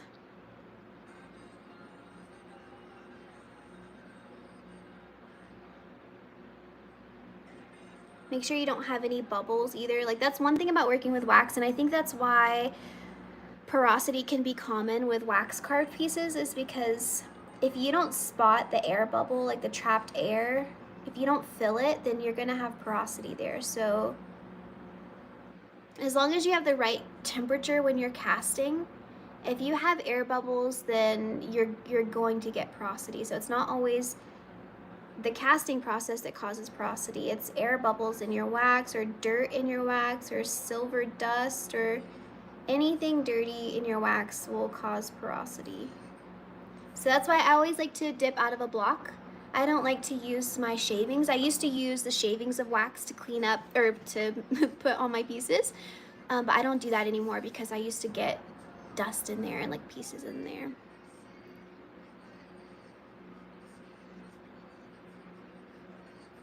I am self-taught, yeah.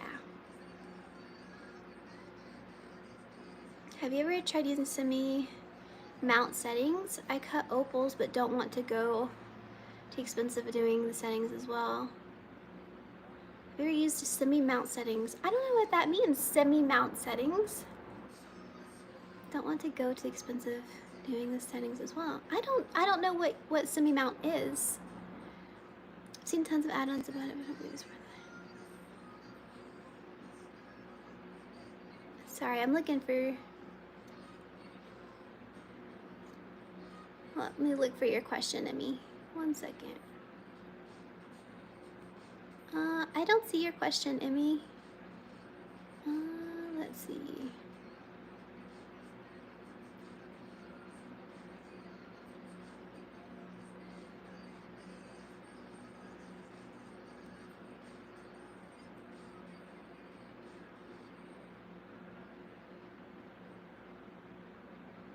Semi-mount is a ring. A company makes all the side stones are already set. You just set the center. Oh! And all the side stones are already set. Oh, no, I've never heard of that before. That's really cool, though. I want to have a hand in like everything that I do, so I don't think I'd ever do it, but I totally get why someone would. It's the same reason why some people outsource their stone setting. That's fine if that's a part of your business model. Would you say that this is an alternative to using a 3D printer? Yeah, if you don't have a 3D printer or you don't know how to 3D print, then yeah, of course, I don't know how to 3D print. But it's also a way to get, like, it just gives you a lot of creative freedom, like to create all the different textures and stuff. And I'm sure you could figure out how to do that with a 3D printer, but yeah, I just think that you have a ton of creative freedom with it in wax. And that's why I choose to do it. And also, I don't have the skill level to learn CAD, but I just love the organic textures that I can create with wax, and that's why I chose wax.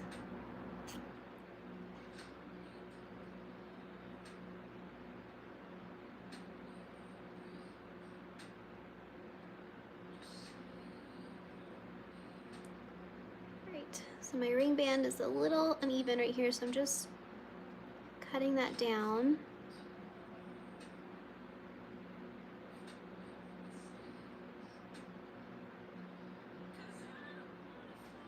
Okay.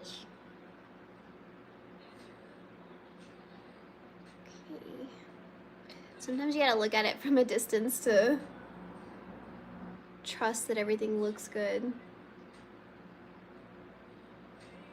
I feel like it needs to be like a little more tapered as it goes down.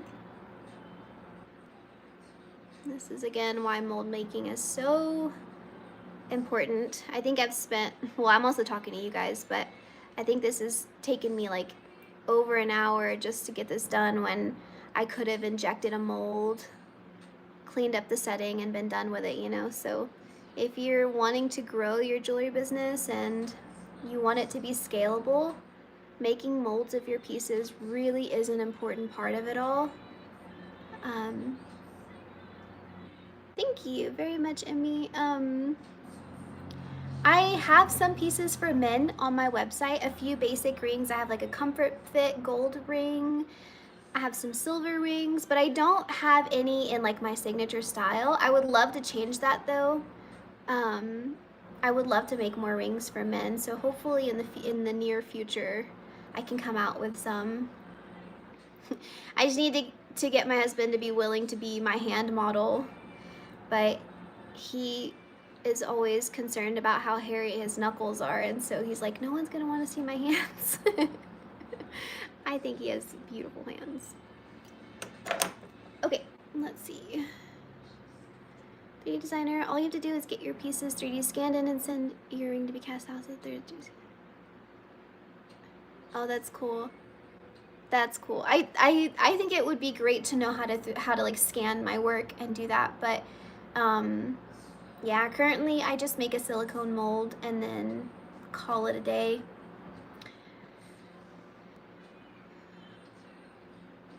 Voice acting? No. But that's really interesting. Thank you, Emmy.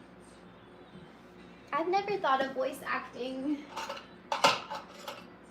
Maybe that'd be a good side gig. Let's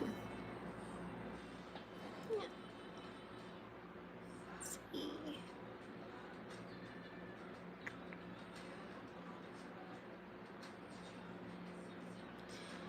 You're not biased about men's hand models, are you? No, I'm not.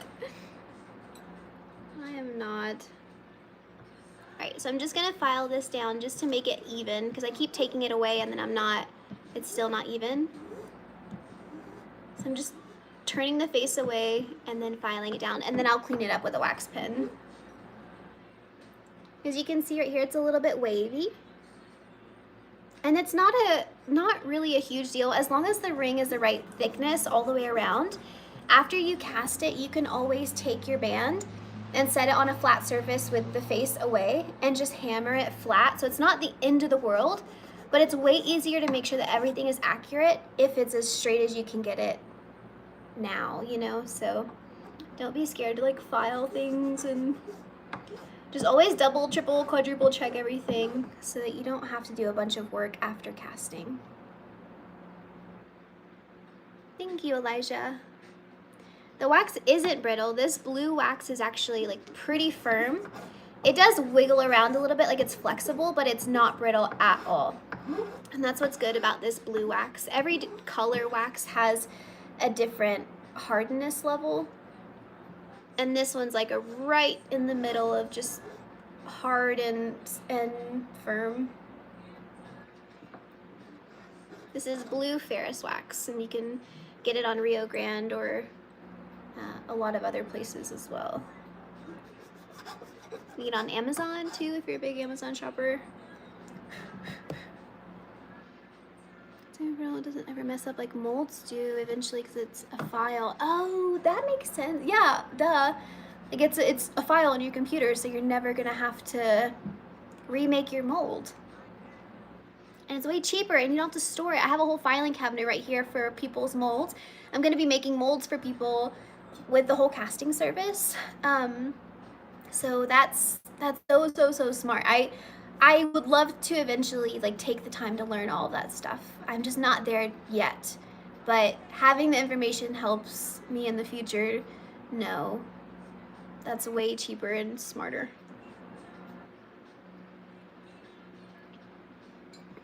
When it comes to setting stones, do you fully carve out the setting, or do you make most of it after it's cast in metal?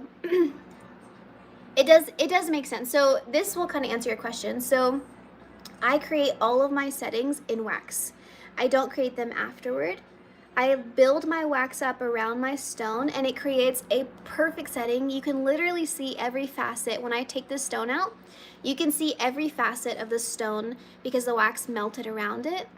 And then when I go to set it later, it's not going to rock because every facet has been imprinted on the wax. So I melt my wax around the stone, and then I create my band, and then I clean it up and shape it and add all the extra stuff, and then I cast it. And then if you can see in some of my videos, I do it on camera. When it's cast in silver or whatever metal, I just take my little needle nose pliers, and I grab the prongs and I just bend it back just a little bit, and then you can put your stone in and then push your prongs back over your stone. So I do that with all of my rings with stones. I hope that answered your question. Let me know if it didn't. How are you doing and how's your day going? My day is good. It's been good, and then not gonna lie, this, like, everyone that's been so nice is so nice on here, and I've always loved doing these chats because I get to speak to you guys, and like, it's fun. I don't get to talk to people much during the day anymore since I work by myself, but I'm not gonna lie, the comments have my eyes turned red a few times because I'm like, I cry when I get mad, and I don't mind, again, the comments that are like, you can say anything about the way I look or anything about whatever, that doesn't bother me. But the comments that are like regarding my safety or like where I live and stuff, that, I'm not gonna lie, it bothers me. And so it's kind of, I want to finish the ring so I can show you guys, because I feel like the most important thing to see is how to pop it out of the prongs and how to make the prongs. So I want to do that for you guys. But I do think it kind of killed my mood for the rest of the chat. I'm trying to, like, you know, go past it. But could you cast with a stone already in the flask? You can, and I do sometimes. Like, I cast with this stone in place, this emerald. It's a lab-grown emerald, so it can withstand the heat. I also cast with these stones in place. These are sapphires and moissanite, and they can withstand the heat. But this stone, an ametrin or a turquoise or like what's it called? Like peridot, all those softer stones, they cannot withstand the kiln, and so you can't cast with those in place. You have to take them out and then just set them afterwards. So all the videos of yours that I've seen so far, do you have any videos on the process of sanding and polishing jewelry after casting? I do. I have tons of videos, and they're usually like in a studio vlog of me, like, after casting, sanding them and cutting off the sprues and all that stuff. So pretty much any studio vlog that you can find of mine that talks about casting or stone setting, you'll see me cleaning up everything after casting. So I hope that can help you. Yeah, I've never seen them either. It's always been a good place. Well, let's knock on wood. It's just us for right now. Thank you. Definitely answered it. Wasn't sure if it was going to be all lumpy inside. No, I'll show you the inside as soon as I pop this. You know what? I'll pop the stone out right now and I'll show you what it looks like inside in case you need to go somewhere. You're very welcome. Where does the wax drain out when you melt it in the investment mold? So when I put the flask in the kiln, the wax is facing down, like the hole, and so it drips down, but it evaporates once the kiln gets hot enough. Just like when you light a candle and the wax goes down, it just evaporates into the air. So my kiln has a hole in the top and it evaporates, so it literally disappears. It drips out and then it disappears. Thank you, Yellow. Thank you. Hello from Mexico. My name is Adriana. Okay, let's take this stone out and let's, actually, let me add a little bit of wax to the bottom. Look at, so the bottom's gonna be really ugly because you put the sticky tack on there, but so you need to clean up the back. So I'm gonna take the sticky tack off right now. You can use an X-Acto knife to do it. Like, sometimes I just take it and I just kind of pick at it. Maybe, hopefully you can see this. I'm just gonna hold the stone so it doesn't pop out because I wanna just build up a little more wax around the back. And this is where it's up to you. Do you want to keep the back of your ring closed or do you want to leave it open? I usually like to leave it open to let some light shine through the stone. So I just pick out as much wax as I can, and I'll go in and like carve it up a little more to get some of that sticky tack out. I just want to show y'all like how ugly this is in the meantime, but then how pretty it gets at the end.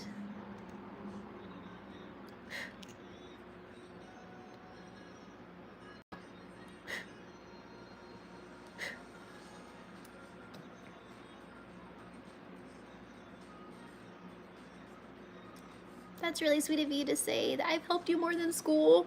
That's really nice. I will say that there's one thing that school probably will help you more than anyone, and that's at least to build up your confidence in yourself even when you are teaching yourself stuff and you're doing okay, it's still nice to have someone over your shoulder saying like, "Good job, you did that right," you know. So hopefully you're finding some value in it. But I'm happy that I could help you. Yeah, I like that quote. Yeah, I should do a video on my kiln. I really haven't done anything specific on it, but I do have, I mean, I have a whole video on casting, like a very specific video on casting. So if you haven't seen that one, Michael, maybe that one will help answer any questions, but you're very welcome.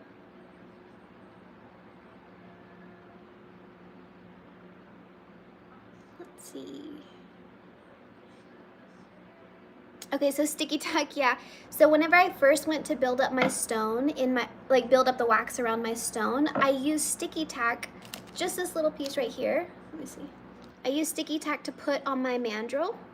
So I put the sticky tack on here, and then I stick my stone to it, and then that way it will stay while I build up wax around it.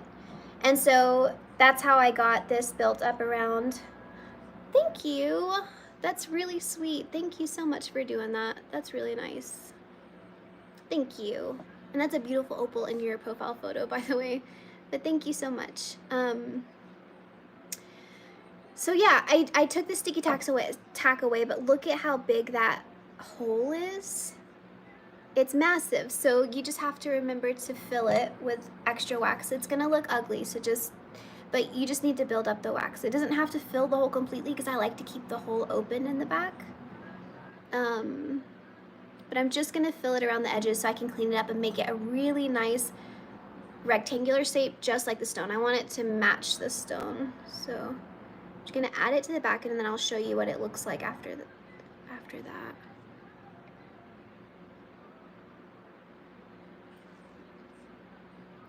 Oh, are you talking about, Michael? Did it skip? Are you talking about how it skipped over like the burnout time process, like the setting of the kiln, like what the temperatures are gonna be at every hour and stuff? Because in my first casting video ever, the one where I made so many mistakes, if that's the information you're looking for, I have it in that first video. All of my burnout times, the ramping up schedule, and everything, how I set that kiln up. So if you need that information, it'll be in there, okay? Let me know if that's not the information that you need. But I can do a whole thing on my kiln if you'd like, just so it's easier. Different types of stone settings. Yeah, I have some videos about like prong settings and bezel settings and grain. But yeah, I can be a little more specific.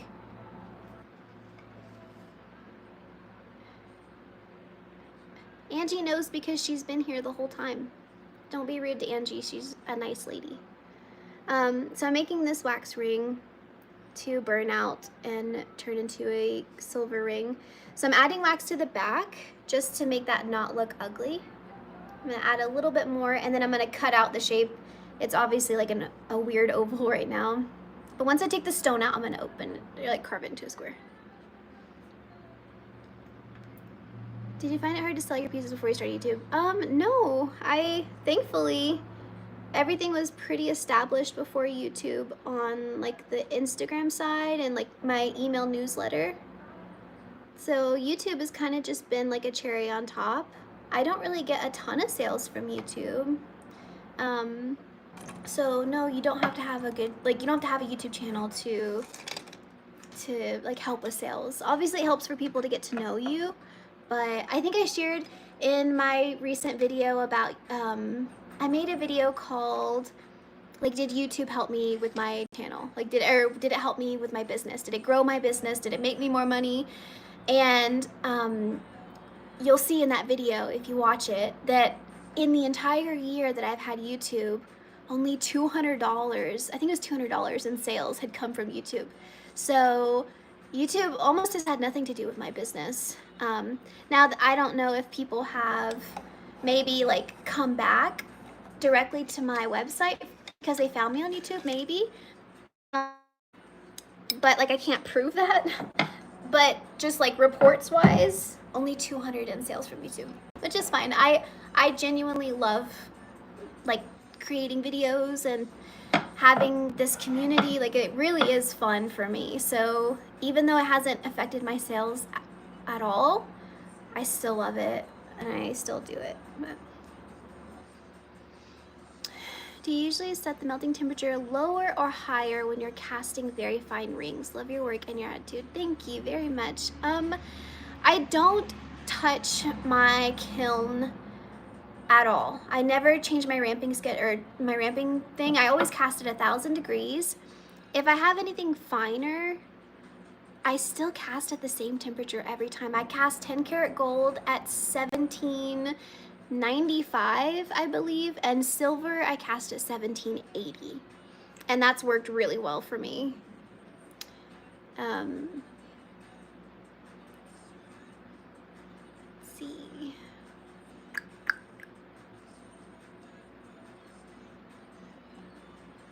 Here we go. Okay. So the stone fell out anyway. I didn't have to pop it out. But when I have prongs on here, I'm going to add prongs next. And then you can see how I pop it out. But I took the tack away, right? And then I filled in a little bit of the back of the ring. And I actually think I'm going to fill in a little bit more just so the hole isn't so wide.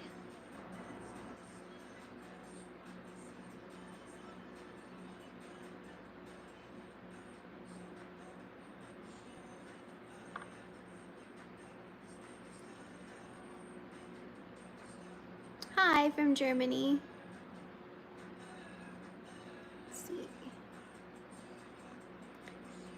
So I'm gonna put I put the stone back in just so I don't mess with the impression of my setting when I fill this in.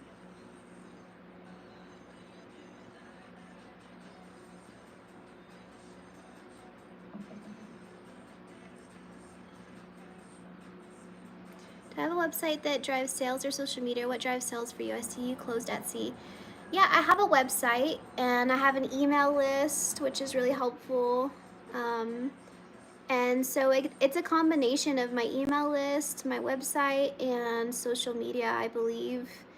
Instagram recently has been doing a lot better for me this last year than ever, so that helps a lot. But yeah, having a website was the best decision I ever made, for sure. What gauge do you use for the tree stem? Does it matter? I use 8 gauge. Sometimes I go up higher if I'm casting like a really, really, really large ring. I'll do a little bit bigger. I'll do, I think it's a 6 gauge wire, but 8 gauge is like my go-to for everything, pretty standard across the board. Cool seeing the wax work. Most people also use cat or hand fabric. Yeah, there's so many different ways to make jewelry and all of them are really, really, really cool. It takes a lot of learning and talent. So yeah, every method is very unique. Yeah, I am American, yeah. I'm from the United States. I'm from Southeast Texas, but I'm not living in Texas right now. Hi. I am good. Thanks for subscribing. I do have Instagram. It's under the same name as my jewelry business. Oh, nice. It's very cool working in leather. Hi, in Milan.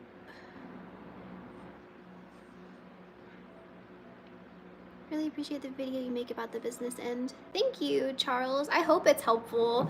I never want my channel to just be like jewelry, although that's like the bulk of what I do. I also want to share as much as I can about business and YouTube and just all the business side and marketing and Shopify, and I want to be like a good rounded resource to go to, so that makes me happy to hear. Okay, so I filled in the back. Obviously you can see it's ugly, it's fine. We're gonna like carve it up and shape it up, but I'm gonna take the stone out. I want y'all to see how nice the setting is on the inside. Obviously not pretty, but look at the impression. Like, you've got every corner.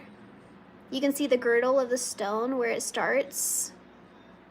It's still kind of hard to see because my camera's a little crappy right now. These newer phones are not better on their cameras, but you can see right there like the girdle and the whole setting is like really nice and clean, and you can just set your stone right inside and it's gonna sit perfectly straight, perfectly flush. And now you just have to clean it up and add your stones and stuff. So I'm gonna take the stone back out so I can cut that hole back open in the back, but make it look really nice and clean and pretty. Do you only live stream on YouTube, or have you ever been on Twitch or Facebook, etc.? I really only live stream on YouTube sometimes, not super common, maybe like once every 2 weeks. I've live streamed on TikTok before. I don't really understand TikTok lives that much. I like streaming here on YouTube the most. I like your packaging, so personalized. Thank you. Do you see things changing as your business grows? Like in what way? Do you mean like like changing my packaging as things grow?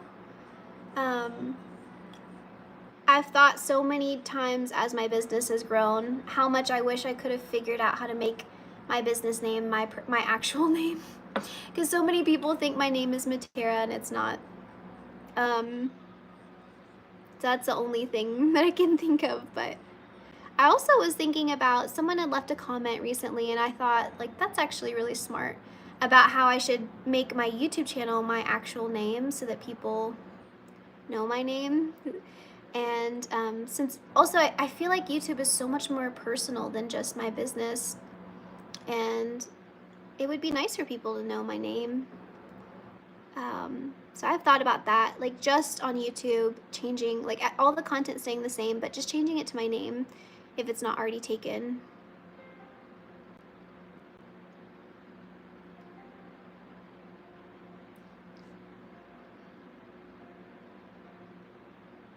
I haven't heard stone setting course yet, but I always wonder how the prongs are made. They're so small. Are you adding prongs? I am going to add prongs here in a second, and I'll try and get you closer so you can see.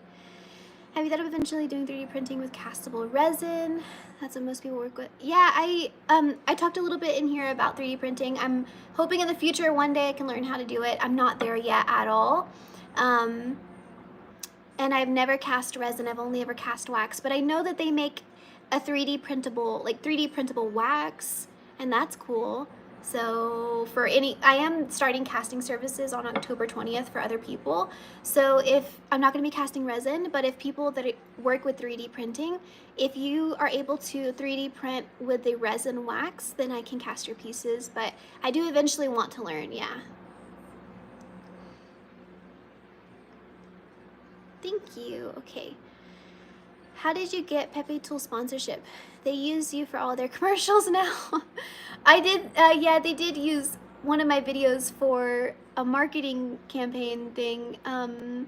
They just reached out to me one day, which is really cool. I had one of the girls that watches my videos, her name is Gabby. She's actually a jeweler as well. She reached out to them, apparently, and said, hey, like, you should talk to this girl, like she makes videos and stuff. And so really she's the one to give credit. Like she reached out to them and put me on their radar, which is really, really cool and generous of her. And yeah, we just started talking. We talked on the phone, and they are really good people over there. They have a really good backstory, like a family business. I had no idea that they were a family-owned business, and they've been so supportive and like encouraging, and never ever ever asked me to say anything, never told me what to say, never asked for positive reviews. They only asked me to speak on my actual opinion. Like they've been really, really good, so easy to work for. Never once been like, hey, touch on these things, you know. They're very easy. They just send me something and say, just make a video, give us your opinion. And yeah, it's been amazing. They're really, really good people. And so I hope y'all know that when you buy from them, like you're buying from a really good group of people. Thank you so much, Jamie, for that. That's really sweet for doing that. I really appreciate that tip. Thank you. Let's see.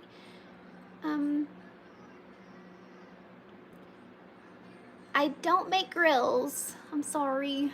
I can 3D print and jewelry wax. It's the same as the blue wax we use in my school. Oh, that's very cool.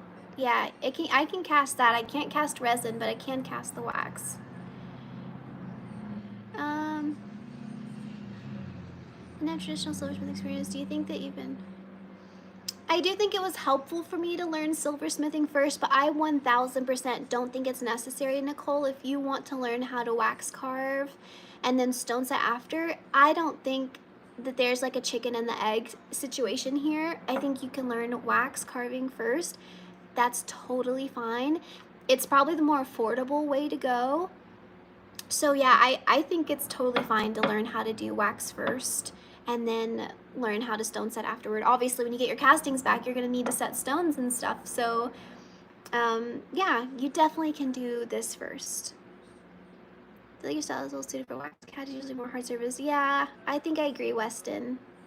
Thank you again, Jamie, for that. How did it take you before you felt comfortable with casting process, and what advice would you give people in the very beginning stages of casting? So I still get nervous when I cast, I'm not gonna lie. It probably took me casting for the first like 3 or 4 times to feel like I had the muscle memory down and I wasn't like rushing and panicking. So probably about 3 or 4 castings. And if there's any advice I could give you when it comes to casting is to not rush, don't panic. Everything when it comes to casting has like a time limit, right?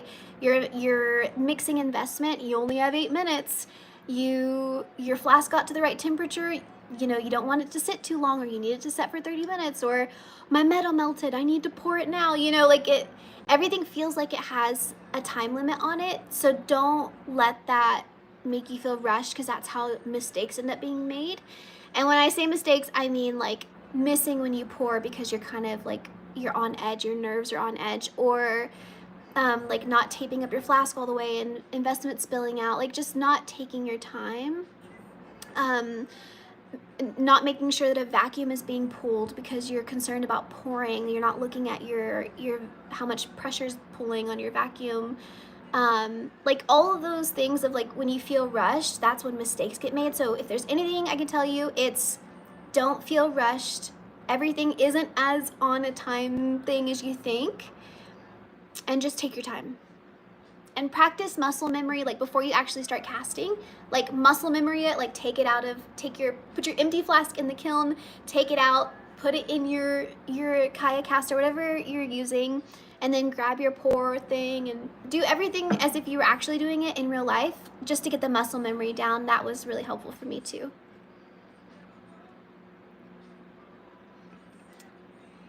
Thank you.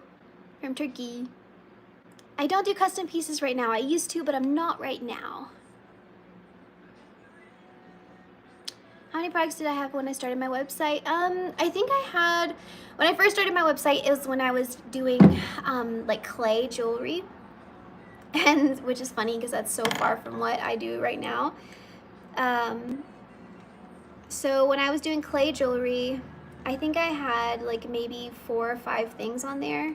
And then when I started learning how to work in silver, I started just adding like onesie twosies on there. So it was kind of a good transition. But I don't think, like, don't limit yourself to starting your website based on how many items you have. Just start, like, even if you just have 1 item, put it on there and open it up and move on. If someone sent you a stone and chose a setting, would you set it for them? Whew. I don't want to work with people's personal stones right now. I'm not against it in the future, but it feels like a liability to me, and a liability that I don't need right now. So maybe in the future I'd be open to it. Did you practice a few times with some cheap metal before casting with something like silver? No, I went straight to silver. Probably should have started with something cheaper, but I went straight to silver. Thank you, Nicole. Do you think it's better to do molds or to do made to order? I think molds are the way to go all the way. I love that I have molds now. I can inject it. I've been working on this. Obviously, we've been talking, so it's taken me longer, but this is probably going to take me about 2.5 hours to complete, where if I had a mold of it, I could have injected it within a second and then cleaned it up just a little bit. It would have taken me max 15 minutes and I would have been done and moving on. So definitely nice to make molds. But I did do made to order and did everything by hand for a very long time. So if that's all you can do, it's totally fine.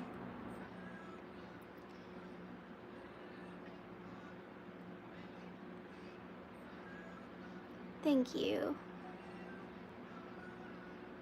Would you consider doing one? I'm looking into getting like a special 10-year ring.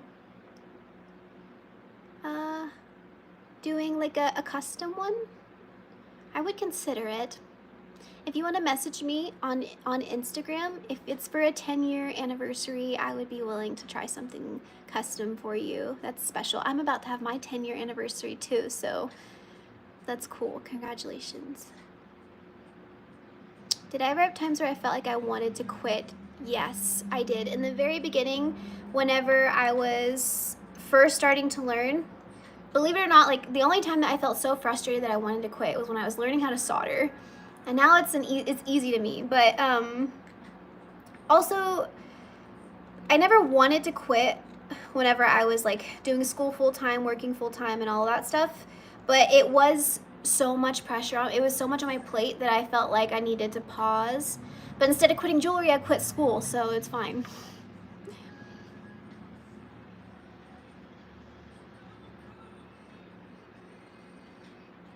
Yes, 10-year anniversary.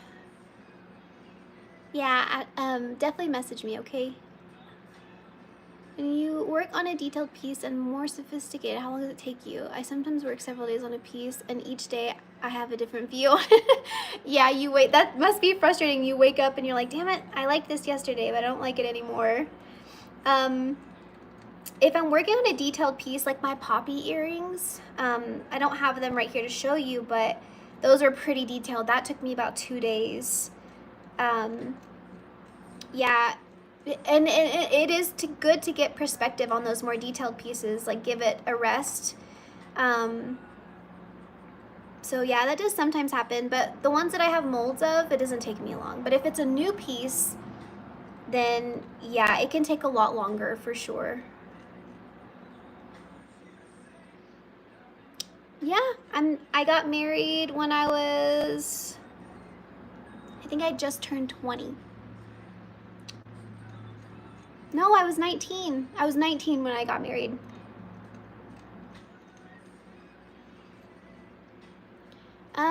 So I went to school for 2 years and I was going to school for an HR degree.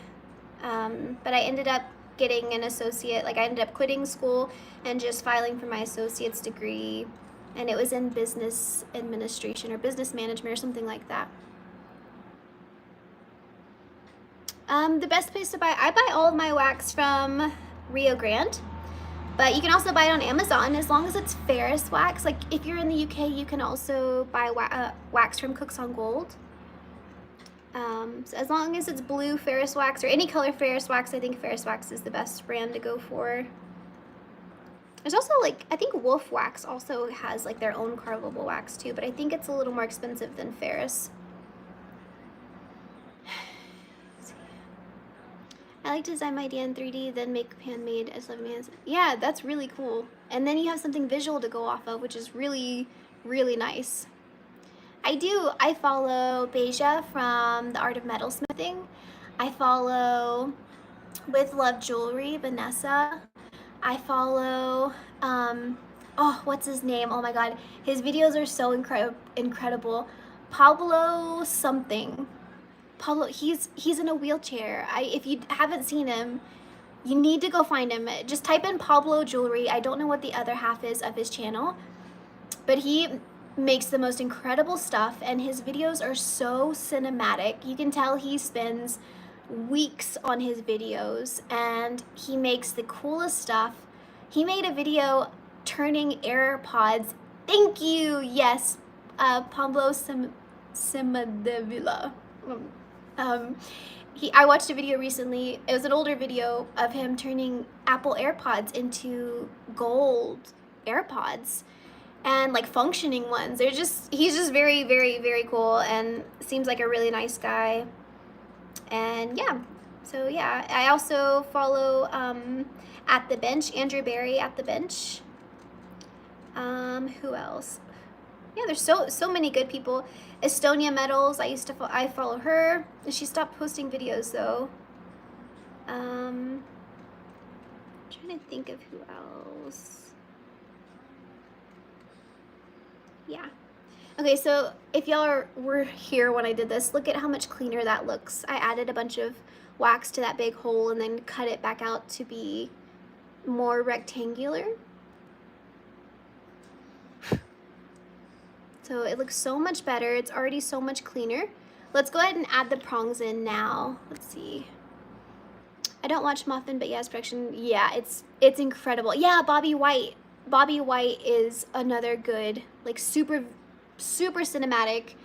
I watch their stuff and I'm like, how are you doing this right now? I don't understand how the camera's moving, but you're using your hands. Like, it's so good. It's so good. The Modern Goldsmith. I don't think I've heard of them. I'll have to look them up.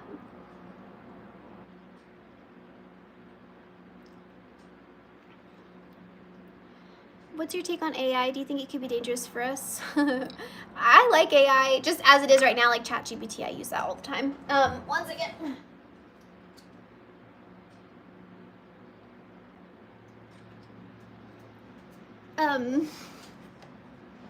I think if used wisely, it can be great for all of us. And you don't have a choice, so why shy away from things that you can't control, right? Just use it to your advantage. Okay, so for prongs, I like to change the tip on my pen from the Big Fatty.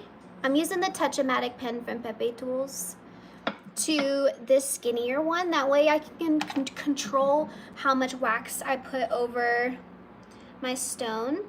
So I just switch it up real quick. I'm doing this, but how does wax carving turn into silver, or is that not how it works? So no, it doesn't turn into silver. What happens is I put it on, okay, so I don't have a flask with me, but pretty much I attach the ring to this base. I put a metal flask over this, and I create something called it's investment to create a, what's it called? Like a plaster almost, a plaster mold. And I pour it over the ring and it hardens, right? And then once it hardens after a few hours, you take the base off and you turn your flask upside down and you put it in a hot kiln and it melts all of the wax away. So now you have a negative image of your ring. So your wax is gone, it disappears, and you have a negative image of the ring. And so pretend the negative image is here, right? And then you pour in your metal up here. So when you pour it in, it fills the negative image, and that's how you get your ring. And like here are a bunch of old sprue trees. So like my ring goes on like this, and this was wax, right? So I attached my ring, and then it poured into here, and it turned into metal. And then I cut all of the rings off, but that's how lost wax casting works. They use it in a lot of different professions. It's used in like big manufacturing facilities. It's used for jewelry. It's been used for thousands of years. This method. They use it in dentistry to create teeth. It's very common. Let's see. Bobby White's brother did an amazing job on his videos. Oh, his brother made, that's cool. Just want to watch. I've never seen any, I'll have to look their videos up too. He uses his saw upside down? That's interesting. Okay, so I'm going to put the stone back in now that everything is cleaned up on the bottom. Put the stone back in, and I'm gonna put it back on the mandrel. Well, now that it's a little bit bigger, because I put more wax on the inside, I'm gonna go down to a 7, or not a 7, a 6, so it can fit. And I'll have to resize this later. As you start adding wax and stuff, your ring's gonna get bigger, smaller, bigger, smaller. That's no big deal. It's really easy to resize it later. So let's make the prongs. Let's see.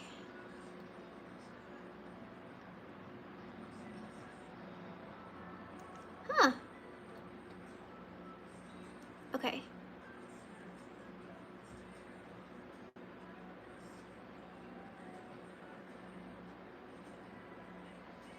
So let me get you closer. Can you see that well, or is it blurry? I'm hoping that you can see that decently well. Does recycling your silver from the leftover tree make it degrade or create porosity? No, as long as your silver is clean and you're using it with at least half new casting grain and half old, then you will be completely fine.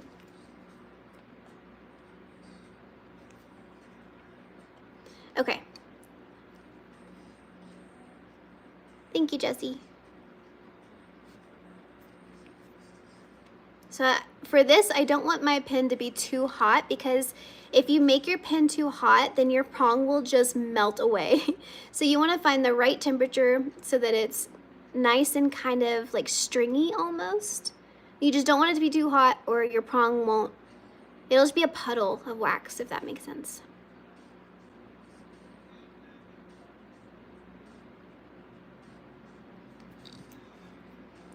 Okay. Kind of hard to see now. So I touch the corner, and then I'm going to pull it toward the middle, and you want to kind of go fast, and that way it doesn't like try and stay in that corner. And obviously, like, that prong is super tiny, so you can just keep building it up and building it up. I'll do that in a second. I want to just get the prongs on so that the stone doesn't move. So I'm going to add them up real quick. So I just put it right down here on the corner and then bring it up and over. And it's okay if your prong looks really long and stupid, because you can just take an X-Acto knife and you can shorten it and shape it up here in a minute. The most important thing is just to get them there in the right position, secure your stone down a little bit, and then you can build them up to be a little bit fatter. I personally would rather my prongs be bigger in the beginning and then file them down than for them to be too skinny. And if you have prongs that are too fine, then you could have trouble casting. And also, you can always take metal away, right? But it's harder to bring it back if you didn't put enough, which it's not the end of the world if a prong doesn't form all the way, because you can just clip it off, drill a hole, and solder some wire on.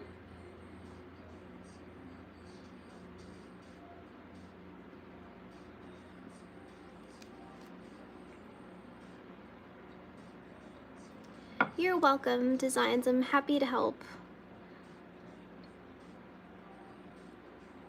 I'm guessing your name's not Designs. I know that. What's your first name? The puppy's doing so much better now. He got groomed, he got a haircut, he's feeling good, he's playing. He's annoying the cat a lot. He's actually playing fetch now. When we first got him, he didn't know how to play fetch, and also he didn't have the energy to go fetch the ball, but he's doing so much better. I think it could probably be time to schedule his little surgery. I just want to make sure he's like strong enough for it, you know? For those that don't know, we adopted a puppy recently, and he was really sick and not doing well. Oh, James. Okay, cool. That makes sense. I don't know why I was thinking that you were a woman. I was assuming, but James.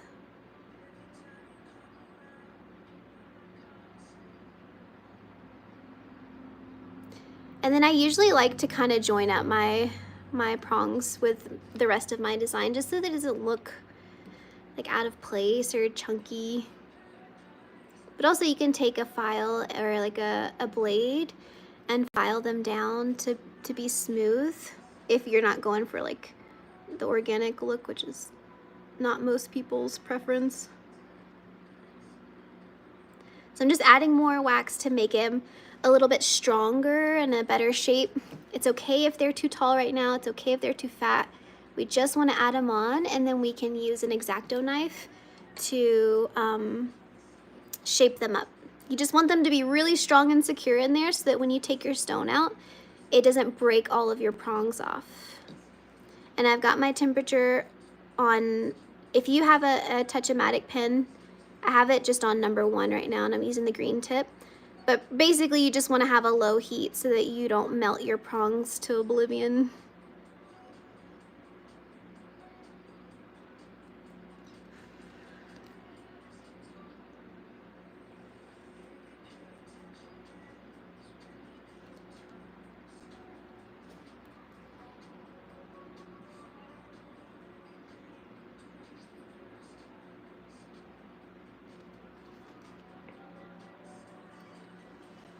see. Oh, that's awesome. Your son's a jeweler. That's very cool. And so young too. That's awesome. How do you know how thick the prongs should be? Is it just experience, or is there ground rules for stone size cuts? I mean, there could be ground rules that I just don't know about because I am self-taught. But I just like to go with whatever looks best for the stone. So for casting purposes, I don't I don't ever like to go smaller than like a 0.7. Just so that I know that my prongs will always cast.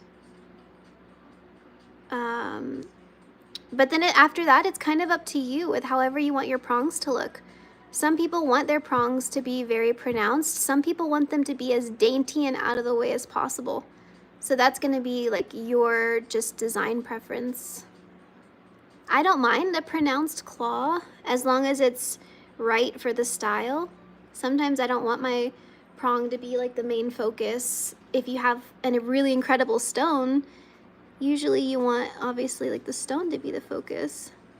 I try and keep it in the middle. I want my stones to be functional, obviously. I don't want any of them popping off or going anywhere. I feel like that's a good thickness right there. Look at how I have these prongs. So I'm just going to cut them in a little more, just so they're not all over the face of the stone. Let's see. I found you in how-to videos on last. Oh, nice.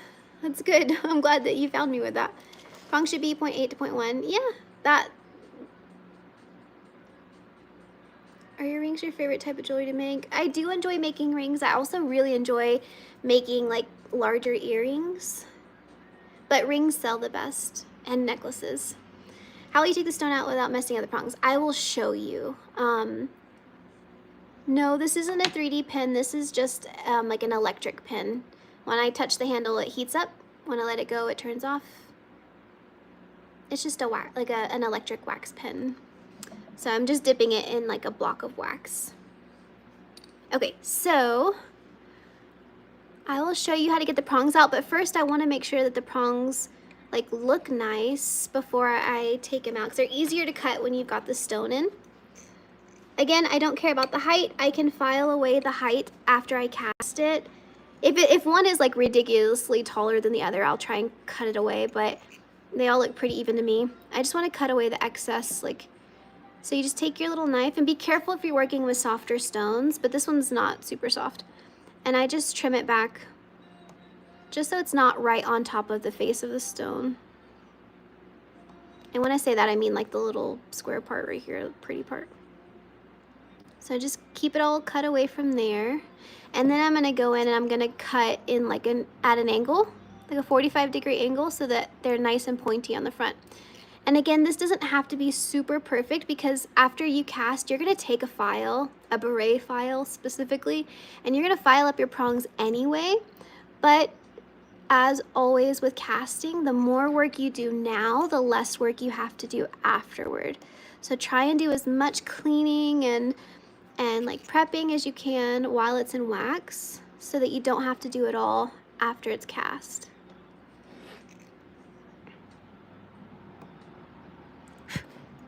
Okay.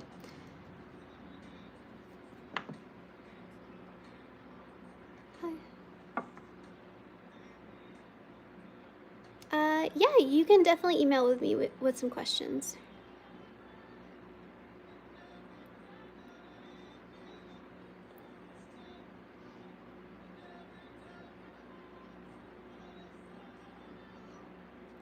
Sorry, 1 second, I'm just getting rid of I'm getting rid of all the shitty people on here. 1 second. Okay, how long does it on average take to make one ring? If it's one that I'm wax injecting and not like building from scratch, maybe about total injecting, touching up, adding onto the tree, that can take about an hour, and then I have to burn it out, which takes 8 hours, and then clean it up, which takes about 30 minutes, and then stone set, which can take about an hour, sometimes 30 minutes, depending on the type. So, yeah. Yes, Jesse, many more plants to acquire more plants. I love getting more plants. I've been propagating recently, but yeah. What other hobbies and crafts that you have done? Jesse pretty much pointed out one of them. I love having plants in my studio, and so yeah, I have a lot, like more than I probably should.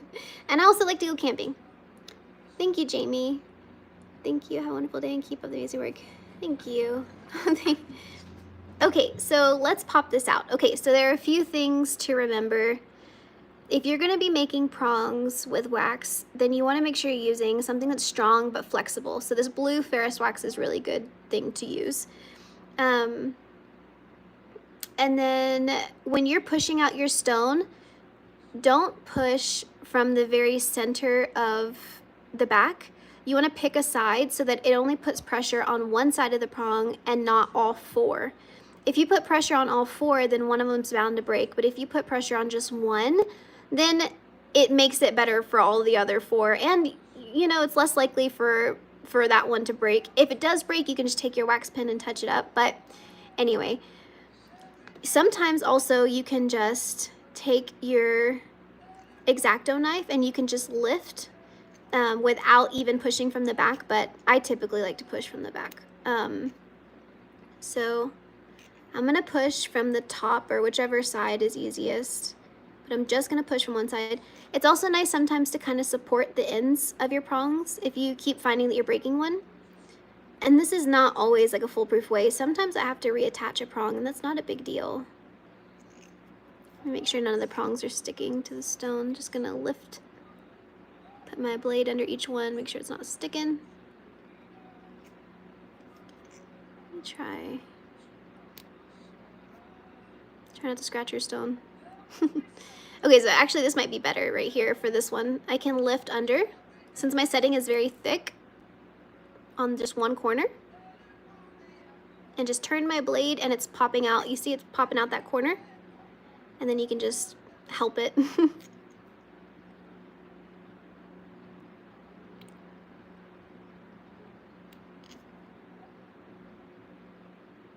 So it did loosen one of my prongs right here, but it didn't tear it all the way.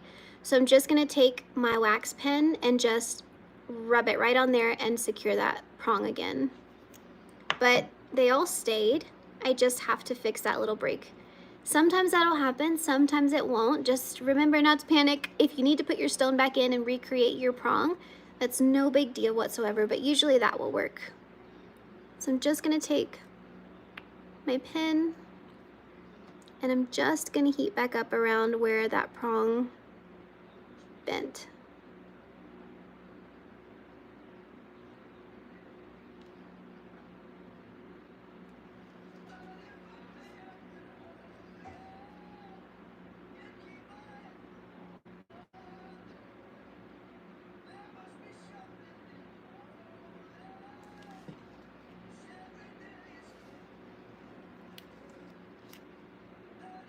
Just look on all sides, like did it just bend on one or did it bend on all four? So just in case. And is the inside okay? I'm gonna touch up the inside just in case. That's what's nice about these tips, that they're bent. You can get in these weird spots.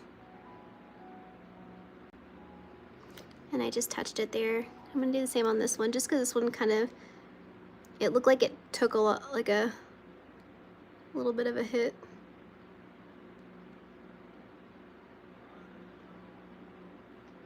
Okay.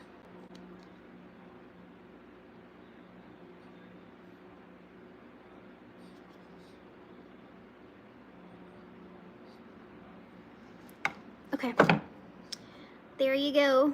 There's the inside of the ring. So now after I cast it, I'm still gonna clean up a little bit on the inside off camera, but once I cast that, I'm just gonna grab my, like once this is silver, I just take needle nose pliers, grab your prong and bend backwards. You can see me doing that in some of my videos where I'm setting prong stones. So if you wanna see that, you can look on those videos, but then you just put your stone in and you push your prong back over.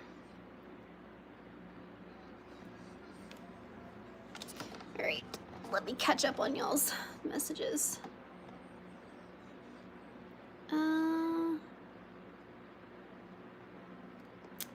Let's see, what material will be right after casting? What material will be right after casting? Oh, what material will it be? This one's gonna be silver. Thank you, Vanessa, for helping. I'm sorry, guys.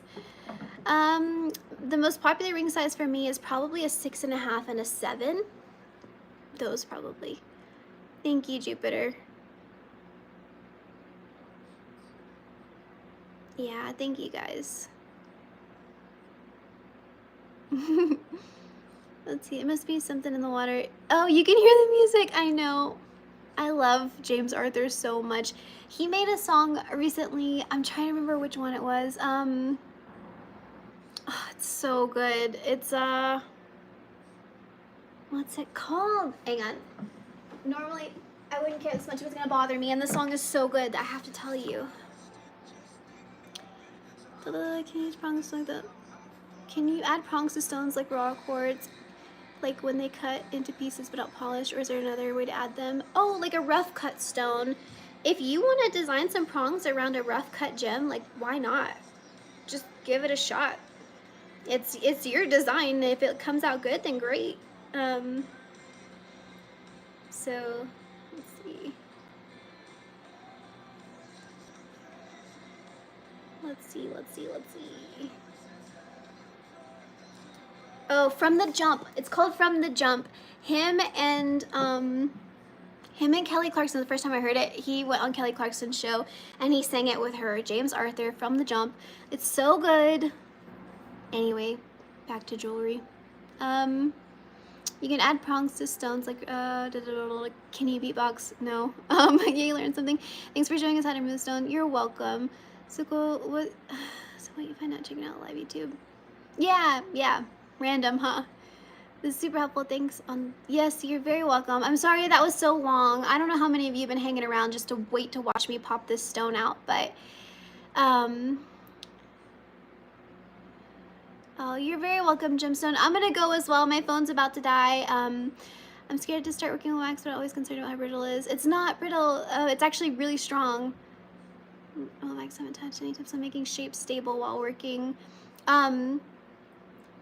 Working with a hard enough wax. I mean, this doesn't, like, if I tried to break it, I could break it. But it's pretty firm. So if you have the blue wax, like, give it a shot. It won't bend on you if you are working with a wax that's hard enough. So that is the finished piece. I just have to clean up the inside and then I'll be done. Let's see. You're very welcome. Thank you guys so much for being nice, being here for the whole time, being my little moderators. I'm sorry if anyone was offended by some of the comments that people put on here today. Our next live will be a lot more civilized than this one was. I'm just putting that out there. I hope y'all have a good Thursday. And if you're interested in getting a new necklace, I finished these two. They're on my website now, this one and another one. If you're just curious of what I make, it's materamade.com. And yeah, I hope y'all have a really good day. Thank you. Have a really good day. Thank you for making this a better live than what it started out to be. And I will see you guys. I'll see you next time. Have a good night, guys. Thank you so much for being here.